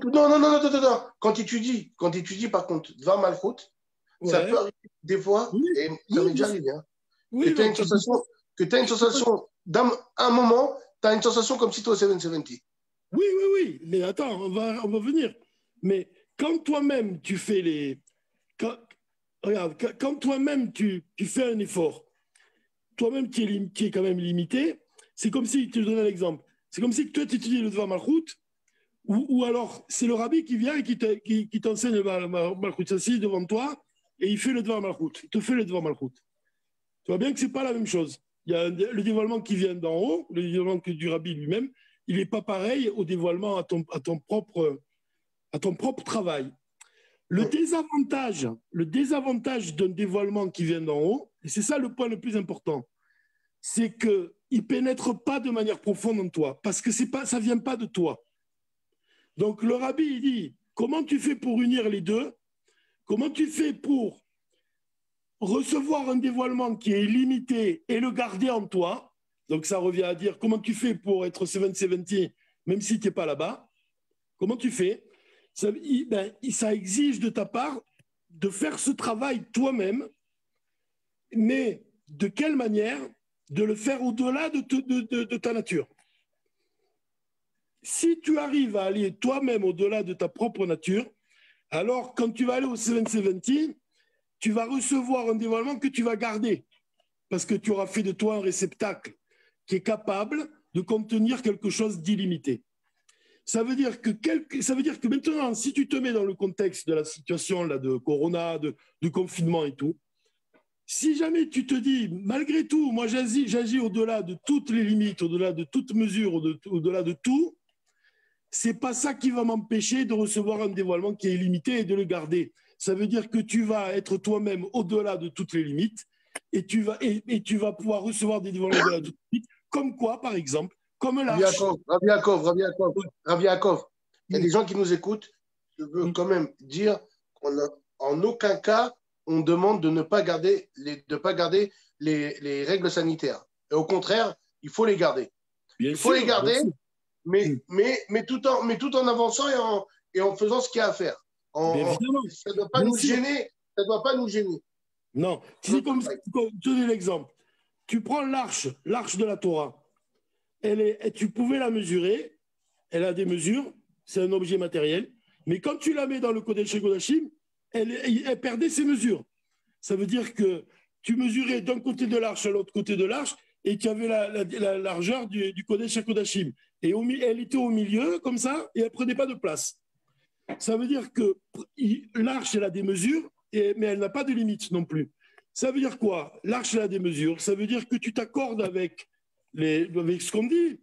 Tu t'accordes, tu fais les mesures qu'on te dit de faire, les mesures sanitaires, tu écoutes ce que te dit le médecin, on est d'accord. Mais en même temps, quand tu agis toi-même au-delà de toutes les limites, on ne parle pas des mesures sanitaires, là. On parle de forces comme celle de la Emouna, comme celle de la Simcha, comme celle de la Tfila, comme le fait de prier, comme le fait d'étudier. Ça, c'est ça qui va te conférer un statut qui est au-delà de toutes les limites. C'est là que tu auras la force de dépasser. Quand on dit dépasser toutes les limites, toutes les mesures, ça veut dire que tu restes Bessimcha, même dans une situation où on pourrait croire que tu ne le serais plus. Oh, mais c'est comme un peu, comme on était au Bishvat. C'est un peu un arbre, des fois. Un arbre, des fois, il a l'air d'être mort. En hiver, quand on voit un arbre, il n'a plus de feuilles, il n'a plus rien, il a l'air d'être mort. Tant qu'il est attaché aux racines, il sait qu'il va revivre. Il sait qu'il est vivant. Même s'il n'a pas l'apparence d'un mort, il sait qu'il est vivant. L'Avdil, c'est comme un juif. Il y a des juifs, des fois, malheureusement, qui sont un peu loin de Torah et Mitzvot. Mais quand ils sont attachés à la racine, ils savent la racine, c'est la racine. Alors, ils sont attachés à la racine. Ils avancent, ils restent, malgré tout, même s'ils sont pour l'instant éloignés, mais ils savent qu'ils appartiennent à une racine. Alors, c'est sûr qu'ils vont revenir et ils vont, de même façon que l'arbre, il refleurit. Alors, c'est sûr qu'ils vont refleurir et ils vont revenir. Et pas seulement ils vont revenir, mais ils sont déjà en train de revenir. Puisque l'arbre, quand la période où il n'a plus de feuilles, il n'a plus rien, ça fait partie de la période de sa vie. Ça fait partie de... Mais bon, là, malheureusement, on ne peut pas dire que malheureusement, un juif qui est éloigné de Torah et Mitzvot, ça ne fait pas partie de sa vie. Mais quand il va refleurir, et il va revenir dans Torah et Mitzvot, il va comprendre que la période qu'il a vécue, c'était une période pour fleurir encore mieux, pour être encore plus attaché et encore plus ancré dans Torah et Mitzvot. Le Père Karavot, il dit que c'est celui qui a les actions qui surpassent sa chorma, sa sagesse. Il dit il est comme un arbre qui est planté au bord de l'eau. Pour dire que ses racines, elles arrivent à aller puiser de l'eau de la rivière. C'est-à-dire qu'on doit avoir des racines qui sont humectées tout le temps. C'est pour ça que plus tu vas plus tu mectes, tu vois toi-même. D'ailleurs, on doit être assez, comme il dit le rabbi, lui m'avait dit cette image, il dit qu'on doit être soi-même humecté, assez pour pouvoir humecter les autres. C'est-à-dire qu'on doit être plein d'eau nous-mêmes pour pouvoir aussi rendre humide ce qui est autour de nous. Mais cette image de l'arbre, elle est très belle, elle est très vraie. C'est quelque chose de très évocateur, quoi. Un arbre qui a des racines et qui a des solides, quoi. Mais tout dépend encore une fois de la manière dont tu t'abreuves aussi, de quel niveau tu t'abreuves. Il faut avoir un équilibre aussi. Il faut toujours étudier la partie révélée de la Torah et aussi la partie profonde de la Torah. Il ne faut pas négliger aucune chose. Il faut être toujours avide, toujours assoiffé, comme il dit le rabbi. Mon âme a soif de toi. Ça veut dire vraiment d'aller toujours de profondeur en profondeur. J'ai entendu le fils d'un grand rave, d'un grand mashpia à Jérusalem, il racontait sur son père hier. Il disait que son père, il fait la prière, le Shabbat à la synagogue, et quand il rentre chez lui, il étudie la Torah, des fois jusqu'à 2 heures du matin, et il fait le kiddush à 2 heures du matin, tu vois. Après, il va se coucher. Avant d'aller se coucher, il étudie encore 1 heure de la Torah après avoir mangé. Il étudie encore 1 heure. Il dort un peu, il se réveille, il va au mikvé, il donne un cours de Torah avant la tfila, de Chassidut, et après, il fait la prière, il étudie la Torah toute la journée, et quand Motzei Shabbat, il se met il fait l'Avdallah, et après l'Avdallah, il ferme les yeux, il s'assoupit, il s'endort un peu. Voilà, il nous racontait hier, tu vois, l'histoire de comment il mène ses journées, cet homme-là. Bon, eh bien, quand tu vois quelque chose comme ça, évidemment, tout le monde n'est pas capable de faire une chose pareille, mais tu vois bien que s'il y en a un qui est capable, c'est que c'est quand même pas impossible. C'est quand même pas impossible d'aller s'abreuver toujours il disait par exemple son fils qu'à la table de Shabbat, quand il mangeait avec lui, à table, il ne parlait pas de politique. Il disait son père jamais, quoi. C'était pas l'endroit. Il parle même pas du corona, il parle même pas de tout ça, même à la limite. Il est tout le temps lié comme ça à la Torah de manière profonde. Et moi, j'ai entendu de mon rave aussi, et à la Vachon, il me disait que le rabbi, il étudiait tout le temps aussi, tout en écrivant ses lettres, tout en allant aller voir son beau-père tous les jours, dans tout ce qu'il faisait, il avait toujours un livre avec lui, il était toujours en train d'étudier la Torah. Donc ça veut dire que c'est pas possible non plus de se sentir bien, heureux, équilibré, si comme tu dis, comment on refleurit, c'est si on a des racines qui sont bien plantées et puis qui vont s'abreuver à la rivière. C'est obligé, c'est la respiration d'un juif. Je vais te dire quelque chose. Je vais te la trouver, je vais te dire ce qu'il dit le rabbi, tu vas voir. Vas-y. Entre-temps que tu la cherches, je vais te dire quelque chose. Vas-y, dis. Aujourd'hui, on voit quand même, on voit que ces arbres aujourd'hui, il n'y a plus d'arbres. Quand je parle d'arbres, je parle d'hommes, de juifs. Il n'y a plus d'arbres qui ne donnent plus de fruits. Ça veut dire, tu vas voir des fois des gens dans la rue, j'ai vu des gens des fois qui vont, des gens qui ont l'air pas du tout loin de Torah et Mitzvot, qui vont faire des choses que on peut même pas s'imaginer. Des fois, ils vont avoir des tatouages, mais ils vont venir par mettre des tefilines. Ou bien il y a quelqu'un, par exemple, quand il va venir, il y en a un qui va venir insulter quelqu'un qui met les tefilines, il va venir le défendre. Ça n'existe pas un juif aujourd'hui qui n'a pas de belles fleurs, de belles feuilles. C'est vrai. Ouais, mais c'est vrai, mais tant que le machar il n'est pas là, chacun, comme il dit le Rambam, et le Rabbi il reprend ça, il dit tout le temps, c'est que la venue du machar elle dépend d'une action. Ça veut dire qu'on doit tout le temps être sous l'action. Regarde ce qu'il dit le Rabbi, voilà, j'ai trouvé, regarde ce qu'il dit. Écoute bien ce qu'il dit. Même si moi, je n'ai pas l'habitude de dire les mots mot à mot, mais écoute quand même. Il dit Amitit, Metsiout ou Yesha Amiti. Ça veut dire quoi? Il dit que l'existence véritable d'un juif, c'est l'existence de Dieu. L'existence véritable d'un juif, c'est l'existence de Dieu. Et ça, c'est quelque chose qui est propre aux Neshamot d'Israël, aux âmes d'Israël. Tels qu'ils sont en bas ici, une âme dans le corps.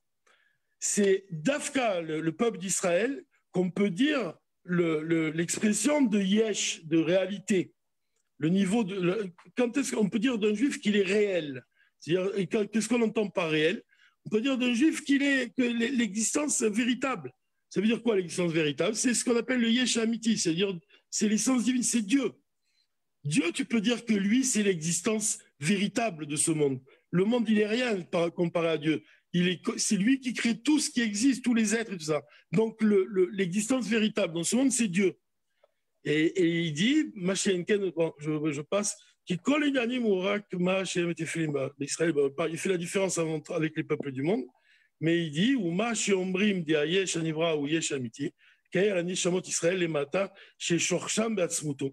il dit, pourquoi tu peux me dire que, regarde ce qu'il dit le rabbi, il dit, comment tu peux me dire que le peuple d'Israël, ils sont vraiment réels? La seule chose qui est réelle dans ce monde, c'est Dieu. C'est le seul qui est réel. Mais là, il vient te rajouter, il te dit, mais comme un juif, il a chelek elokam imal mamash, comme il a une parcelle de divinité, son âme c'est une parcelle de divinité véritable d'en haut, alors il est lui-même réel aussi. Et de quelle manière tu fais descendre l'essence divine dans ce monde, comment tu la révèles dans ce monde, c'est au moyen des mitzvot. Alors tu vas me dire, oui, mais une mitzvah, c'est juste une petite chose. Par exemple, tu vas faire la mitzvah de la challah, de la friche challah, de prélever la pâte du pain. Comment, c'est quoi? C'est attirer l'essence divine dans ce monde? Et oui, pour deux raisons.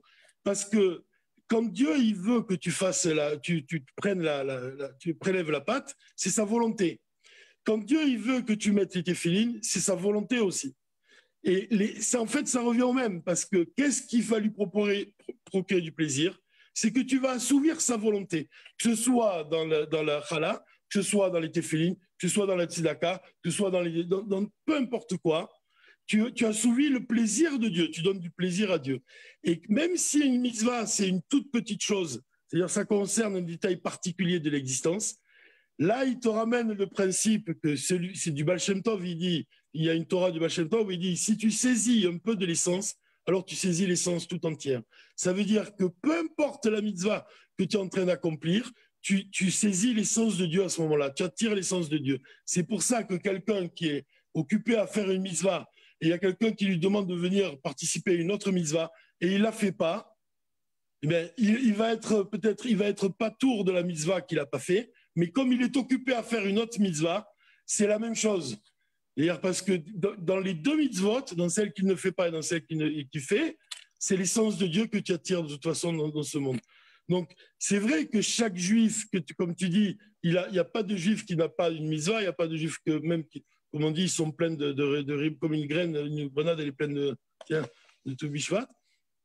C'est vrai, mais on doit avoir conscience de ça. Mais ce qui est beau dans ce qu'il dit le rabbi, c'est que on est réel. À partir de quand on est réel, c'est quand tu accomplis la volonté de Dieu que c'est là vraiment que tu es réel. Ça veut dire que l'obscurité du monde, elle est rien en comparaison à ça, le yesh anivra. Le yesh anivra et le yesh amiti, c'est la même chose, je te dis. C'est-à-dire qu'une créature ici-bas, l'âme dans un corps, tu dois dévoiler Dieu, même dans ce monde matériel. Et c'est précisément dans ce monde matériel et dans ce monde obscur que Dieu il révèle son essence. Précisément. C'est précisément dans les niveaux le plus bas que Dieu il va révéler son essence. C'est plus élevé que les mondes supérieurs. La matière de ce monde, les choses matérielles, l'obscurité de ce monde, c'est là même que tu peux révéler le plus haut niveau divin. Donc si avec ça, tu n'as pas une motivation, tu ne ressens pas le feu, tu vois, mais vraiment à l'intérieur de toi, de te dire, mais vraiment, mais qu'est-ce que j'ai dans les mains? Moi, un Rav, il m'avait raconté un jour qu'il est allé, il voyageait beaucoup, il avait un appareil photo, il allait dans le monde entier, il prenait des photos et tout. Et un jour, il était en Asie, dans un pays vraiment, tu vois, reculé, mais vraiment. Et il y a un habitant de là-bas qui l'a vu. Et il avait une kippa, il a vu qu'il était juif. Il est allé le voir, c'était, tu vois, un habitant d'une île, tu vois, quelqu'un qui a rien à voir avec le modèle occidental et américain, ce que tu veux. Quelqu'un vraiment d'une région du monde complètement isolée, tu vois, complètement en dehors de notre culture. Et elle voit ce juif-là, elle s'approche et elle lui demande, elle lui dit bonjour comme ça d'une façon, tu vois, elle le salue, elle lui dit, je peux vous poser une question? Il dit oui, bien sûr. Elle lui dit, qu'est-ce que ça vous fait d'être le fils du roi? Comme ça, elle lui demande. Qu'est-ce que ça vous fait d'être le fils du roi? Parce que c'est un juif. Qu'est-ce que ça vous fait d'être juif? Qu'est-ce que ça vous fait? Il était émerveillé. émerveillé de voir ça, de voir un juif. Il avait conscience de ce que ça représente. Il est réel. Il fait partie de la réalité, vraiment, mais de pas n'importe quelle réalité. Mais on m'a raconté qu'il y a un pays, je ne sais pas lequel, il ne faut pas me poser la question, mais dans un des pays asiatiques, que dès qu'il voit un juif, il se prosterne devant lui. Ben voilà, c'est ça. Mais c'est ça. Et là, il nous a raconté ça, la personne. Ben, ça ne veut pas dire que nous-mêmes, on doit ressentir, je sais pas, n'importe quel orgueil ou quoi. C'est pas ça que ça voulait dire. Si. Il y a un orgueil. Un juif, il doit être orgueilleux d'être juif. Ouais, comme il dit le rabbi. On le dit tous les jours. Donc, ben, on doit avoir cette fierté. Tu sais ce qu'il dit, on doit remercier Dieu, parce que c'est grâce à Dieu, c'est Dieu qui nous a choisis. Ouais, mais il y a deux choses. Le rabbi, il dit que la fierté qu'on doit ressentir, elle doit être semblable à celle du mont Sinaï. C'est une responsabilité aussi. Oui, c'est une responsabilité aussi. Ouais. Parce qu'on doit être une lumière pour les autres. Aussi. Mais on doit rester humble. On doit avoir une fierté, mais dans cette fierté, elle doit être mêlée toujours à un sentiment d'insatisfaction de ne pas en avoir fait assez encore. C'est ça notre fierté, c'est qu'on n'en a pas fait assez encore et qu'on peut faire encore plus.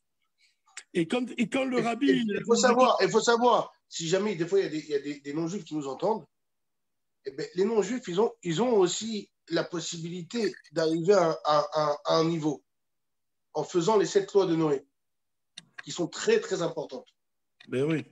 Mais moi je sais qu'il faut suivre l'exemple du rabbi. D'ailleurs, moi, souvent, je dis ça, les gens, ils ne savent pas, souvent. J'ai déjà expliqué, quand on dit le mot goy, il y en a qui prennent ça comme quelque chose de péjoratif, alors que goy en hébreu, ça veut dire un peuple. Quand on dit les goyim, ça veut dire les peuples du monde. Et c'est certain qu'on doit avoir du respect pour eux, et que, comme à l'image de l'exemple du rabbi, comment ils respectaient, et même qu'ils les bénissaient des fois, quand ils allaient leur demander une bénédiction. Là-dessus, il n'y a pas de problème, il n'y a pas de question là-dessus. Ouais, c'est ça, ce que je veux dire, c'est que Dieu nous en préserve, on n'a aucune haine envers les peuples, mais on sait que le peuple juif, c'est le peuple élu. Voilà, et ça, personne ne devrait avoir honte de le dire, et au contraire, on devrait être fiers, nous tous, de le dire, qu'on est le peuple élu, et que le bon Dieu nous a choisis, et c'est pour ça qu'il nous a donné cette terre, la terre d'Israël, et qu'il va venir nous emmener on attend tous le Mashiach, le dévoilement de Mashiach. Ça, c'est. Et on sait que. On sait que c'est imminent. C'est non seulement imminent, mais c'est quelque chose qui aurait déjà dû venir avant. C'est quelque chose qui aurait déjà dû être là. Moi, je sais qu'une fois, j'ai une personne dans ma famille qui, dans sa jeunesse, s'est mariée avec une Goya, avec une femme qui n'était pas juive. Et bon, ils ont divorcé, il s'est marié ensuite avec une femme juive. Mais n'empêche que bon, sa première femme, elle est restée quand même liée à notre famille. Et il m'arrivait de la voir parfois. Et une fois, elle m'a dit quelque chose qui m'a marqué. Puisqu'elle m'a dit une fois, elle m'a dit, tu te rends compte quand même comment, elle était émerveillée de voir comment, et pour te répéter les mots qu'elle a dit, elle a dit, comment vous vous aimez entre vous. Comme ça, elle m'a dit. Comment vous vous aimez entre vous? Elle parlait des Juifs. Comment vous vous aimez entre vous? Et c'est pas la seule fois que j'ai entendu ça venant d'une personne qui n'est pas juive. J'ai souvent entendu, quelquefois en tout cas, qu'ils étaient impressionnés de voir comment on s'aime entre nous. Parce que c'est une réalité, quoi. Que quand on dit qu'un seul homme avec un seul cœur et qu'on est tous responsables les uns des autres, c'est vraiment une réalité qu'on est tous attachés d'une manière essentielle, un lien atzmi, vraiment. Chaque juif, qu'il soit frère ou pas frère, ou cousin, ou pas. Sûr. Et même ce qui se passe en ce moment, la guerre qu'il y a en ce moment, malheureusement, qui est en train de se passer, entre religieux, policiers, tout ça, là, ce qui est en train de se passer, c'est une minorité, et cette minorité, ça fait mal à tout le monde. Tout le monde a mal de voir ça. Je vois les gens qui me disent, mais c'est quoi cette histoire? Pourquoi ils se battent? Pourquoi ils se font du mal? Pourquoi je ne supporte pas? On est entre nous. Et même les gens, ils n'arrivent pas à accepter une chose pareille. Qu'il y ait une haine, comme, pas une haine, mais une incompréhension, si on peut dire, parce que j'aime pas dire une haine entre juifs, il n'y a pas de haine. C'est pas une haine, mais c'est une incompréhension. Et le problème, c'est comme on voit, la si on peut dire, avec les élèves de Rabbi Akiva, c'était aussi une incompréhension qu'il y a eu tout ce qu'il y a eu. Donc il faut qu'ils réfléchissent et qu'ils arrêtent. Un, d'un côté de montrer la police, de l'autre côté de montrer les religieux, et qu'on avance, qu'on se s'unisse, qu'il y a un élan d'amour les uns envers les autres. Et que, comme tu l'as si bien dit, les goïms, ils le voient qu'on s'aime entre nous. Ceux qui sont non-juifs, ils le voient. Mais le problème, c'est pourquoi nous, on n'est pas encore plus. Ils sont impressionnés. Ils nous envient de ça. Ils aimeraient que ce soit comme ça pour eux. Parce que l'âme juive, il y a un niveau de l'âme juive où on est tous égaux, on vient tous du même endroit. C'est pour ça qu'on ressent ce lien, qu'on est des frères. Parce que notre âme, elle est liée. L'âme du Rabbi, elle inclut en elle toutes les âmes juives. Donc, il est capable de ressentir chaque juif. Il n'y a rien d'étonnant. Quand j'entends les miracles du Rabbi, que j'entends des histoires du Rabbi, au risque de te surprendre, je trouve qu'il n'y a rien d'étonnant à ce qu'il fasse des miracles. Il n'y a rien d'étonnant. C'est l'essence du peuple juif. C'est pas des miracles. Alors, je vais te raconter une histoire, justement. Et l'explication qui est venue après, je crois que c'est un des secrétaires qui a été voir le Rabbi. Et justement, je vais t'expliquer. Il y a une femme qui passe chez le Rabbi et qui est décolletée. Le Rabbi donne $1. Et lui dit, la prochaine fois quand vous venez, essayez de vous couvrir les coudes. Cette même femme revient 12 ans ou 10 ou 12 ans après. Elle repasse chez le Rabbi. Et là, elle est avec sa mère. Et elle dit à sa mère, je ne peux pas, c'est pas possible. Je n'ai pas les coudes couverts, je dis au Rabbi que j'allais couvrir les coudes. Et il dit, mais t'as vu la queue?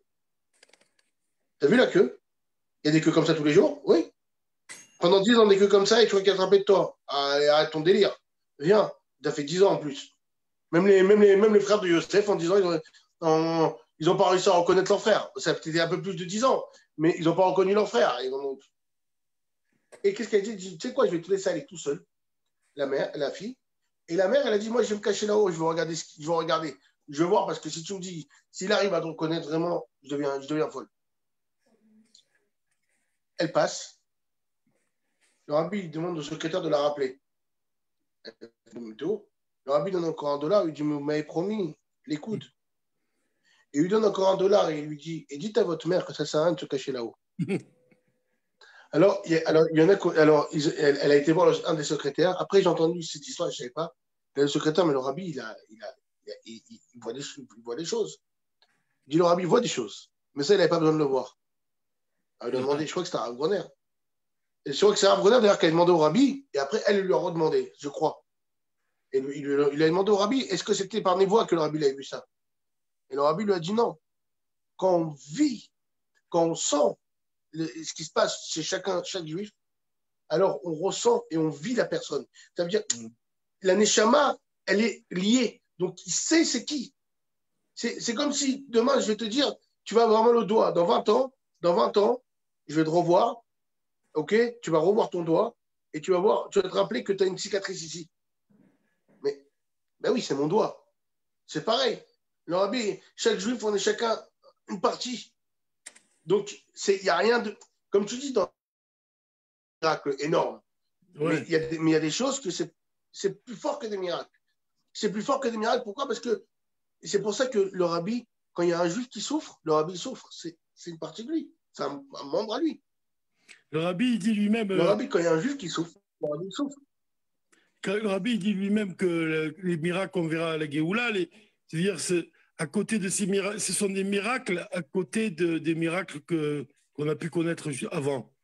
Donc c'est ça que l'essence même, c'est que l'essence, elle n'a pas de limite, on ne peut pas la diviser, on ne peut pas la cloisonner. L'essence, elle n'a aucune limite. Donc il n'y a aucune limite au miracle du Rabbi, il n'y en a aucune. Il n'y a aucune limite à ses possibilités, il n'y a aucune limite à la portée de ses actions, de ses pensées. Il n'y a aucune limite. Mais ça, il faut que le talent, il le ressente. Le talent, tu vois, c'est la partie la plus insensible du corps.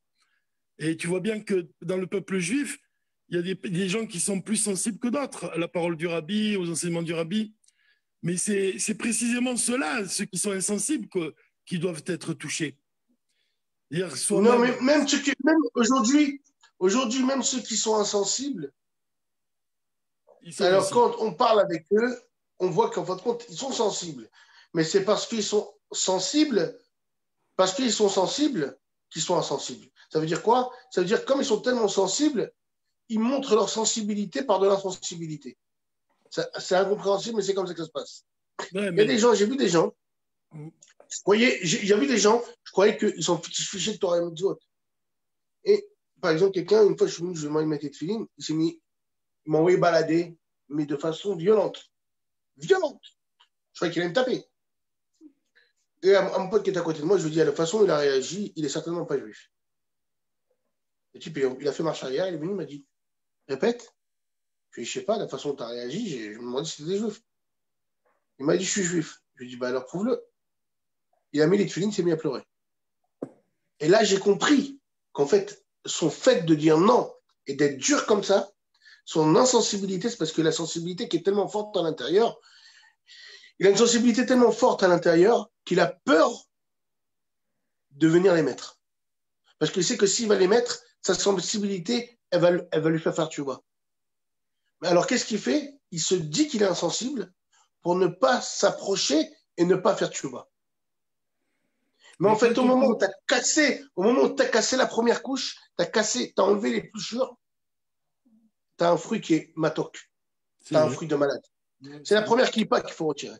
Dès que tu as retiré la première clipa, tu as un fruit qui est matok. Mais, C'est un peu comme l'avdil. L'avdil, c'est un peu comme la figue de barbarie. Tu enlèves l'écorce qui pique quand tu le touches. Après, quand tu l'as retiré, c'est mielleux, c'est super bon à manger. Mais quand tu touches le truc, tu te piques avec. Tu te piques avec. Si tu le touches, tu te piques avec. En fait, ce qu'il faut, c'est retirer cette clipa. Comment? Des fois, en disant un mot, pas un mot dur, pas un mot méchant, tu l'insultes pas, mais un truc que tu sais qui va le réveiller intérieurement. Le fait de lui dire que je pense qu'il n'est pas juif, le type, à l'intérieur, il va dire, oula, il me touche à mon identité. Non. ouais, mais je fais. Mais l'insensibilité aussi, c'est pas seulement. C'est, le talent, il est en nous-mêmes aussi. C'est-à-dire qu'il y a des parties de nous-mêmes qui Ah sont oui, insensibles. bien C'est sûr, aussi ça. bien sûr, C'est- Tu vois, c'est pareil. Nous aussi, bien sûr. on a des pics qu'on doit se débarrasser, quoi. Mais on ne doit pas s'en ajouter non plus, quoi. On ne doit pas s'ajouter de.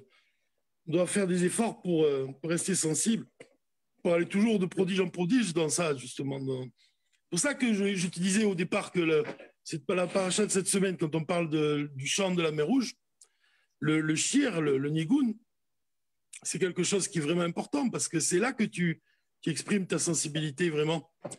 Quand quelqu'un qui chante un nigun, eh ben, il va y pencher son cœur et c'est incroyable de voir, moi ça me sidère à chaque fois, de me dire, mais c'est incroyable comment les rébéim qui ont composé ces nigunim, quand tu prends les compositions de Morazaken, mais ils n'ont rien à envier aux grands compositeurs de musique et tout, qu'on entend, les plus célèbres et tout. Moi, je trouve qu'elles sont plus belles, les mélodies de l'Anmorazaken, que celles des grands compositeurs classiques, hein, en vérité. Parce qu'elles viennent de d'où, ça? Ça vient d'où, la mélodie de l'Anmorazaken? Elle vient de la profondeur du cœur de l'Anmorazaken. Et tu te rends compte, comment, quand on parle C'est d'art, encore plus fort. C'est encore plus fort. Moi, j'ai parlé avec des gens, ok, qui écoutent de la musique toute la journée. Des gens qui travaillent dans la musique. Quand je leur fais écouter un nigun du Rabbi, Shamil par exemple, ou Tzamal Echanavshi, des nigunim comme ça que c'est le Rabbi qui a composé, ces gens-là, ils me disent, ça, c'est pas de la mélodie. Je lui ai dit quoi? Il m'a dit, non, c'est pas de la mélodie. C'est quelque chose qui te fait survoler. C'est quelque chose qui t'emmène directement dans un autre monde. C'est quelque chose qui t'amène directement dans un autre monde. Aujourd'hui, ce qu'ils appellent de la musique, aujourd'hui, c'est du rap, du pop, des trucs qui n'ont rien à voir avec de la musique. La musique, c'est marqué que la musique, c'est la porte, avec de la musique, c'est la nourriture de la neshama, la musique. La musique, c'est la nourriture de la Neshama. De même façon que tu ne rentres pas de la nourriture taref dans ta bouche, de même façon, tu ne dois pas faire rentrer de la musique non juive dans tes oreilles. Parce que c'est la musique, c'est ce qui nourrit la Neshama. Quand tu vois des fois des gens qui sont complètement, Ah, mais c'est de. ils sont complètement Il a assez d'appel. Hein? Des fois, alors, d'être là? Pardon, il y a eu une coupure. Bon, on va continuer. J'étais en train de dire que au moment où. Bon, il va revenir, j'espère. Bon, désolé, hein, il y a une petite coupure. Voilà. J'étais en train de dire, en fait, au moment où tu vois, regarde, quand quelqu'un il a faim, il va avoir une douleur, il va devoir manger. On est d'accord? Ouais. Pour calmer sa douleur, pour calmer son manque de faim. Ben, il y a des gens, et beaucoup, et même plein, et même la plupart aujourd'hui, quand ils ont une douleur, par exemple, je vais donner un exemple. Les gens aujourd'hui, que le confinement, il a travaillé malheureusement sur eux. Ben, ils vont prendre un nigoun, ils le mettent dans. Écoutez-moi bien ce que je vous dis. Ceux qui sont là et qui nous écoutent, prenez un nigoun d'un des rébéim. Ceux qui veulent des nigounim, alors vous m'avez sur Facebook, vous pouvez me demander en privé, je vous en enverrai des nigounim. Mettez un nigoun dans les oreilles quand vous êtes en confinement et vous êtes complètement un peu déprimé. Ben, vous allez voir la nourriture que votre âme elle va avoir. Ça va vous donner une nourriture énorme, énorme, énorme, énorme pour votre âme. Énorme. Amen. Quelque chose d'incroyable. Mendy, tu as raison. Mais Nachem, il vient de m'appeler David Torjman, il nous demande de venir le rejoindre. Tu peux même dire. Donc, en fait, il va y avoir, je vais vous l'expliquer.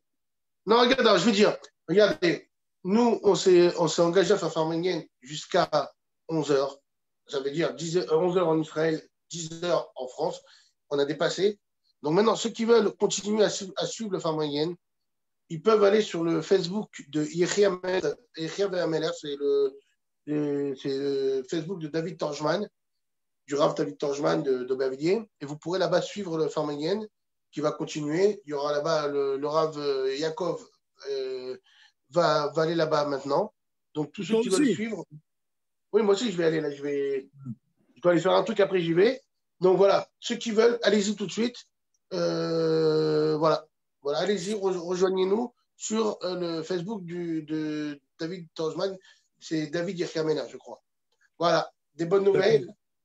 Et qu'on se retrouve tous au troisième Beth Amikdash avec le Rabbi. Yechi Adonenu, Morenu Verabenu, Melech HaMashiach, Leolam Vaed. Des bonnes nouvelles.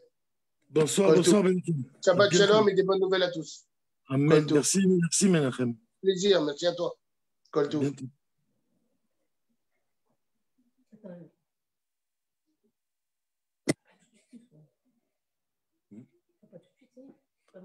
Bon. C'est bien. C'est intéressant ce garçon. Ouais. Là, je vais au Farmingen de David Torchman là sur.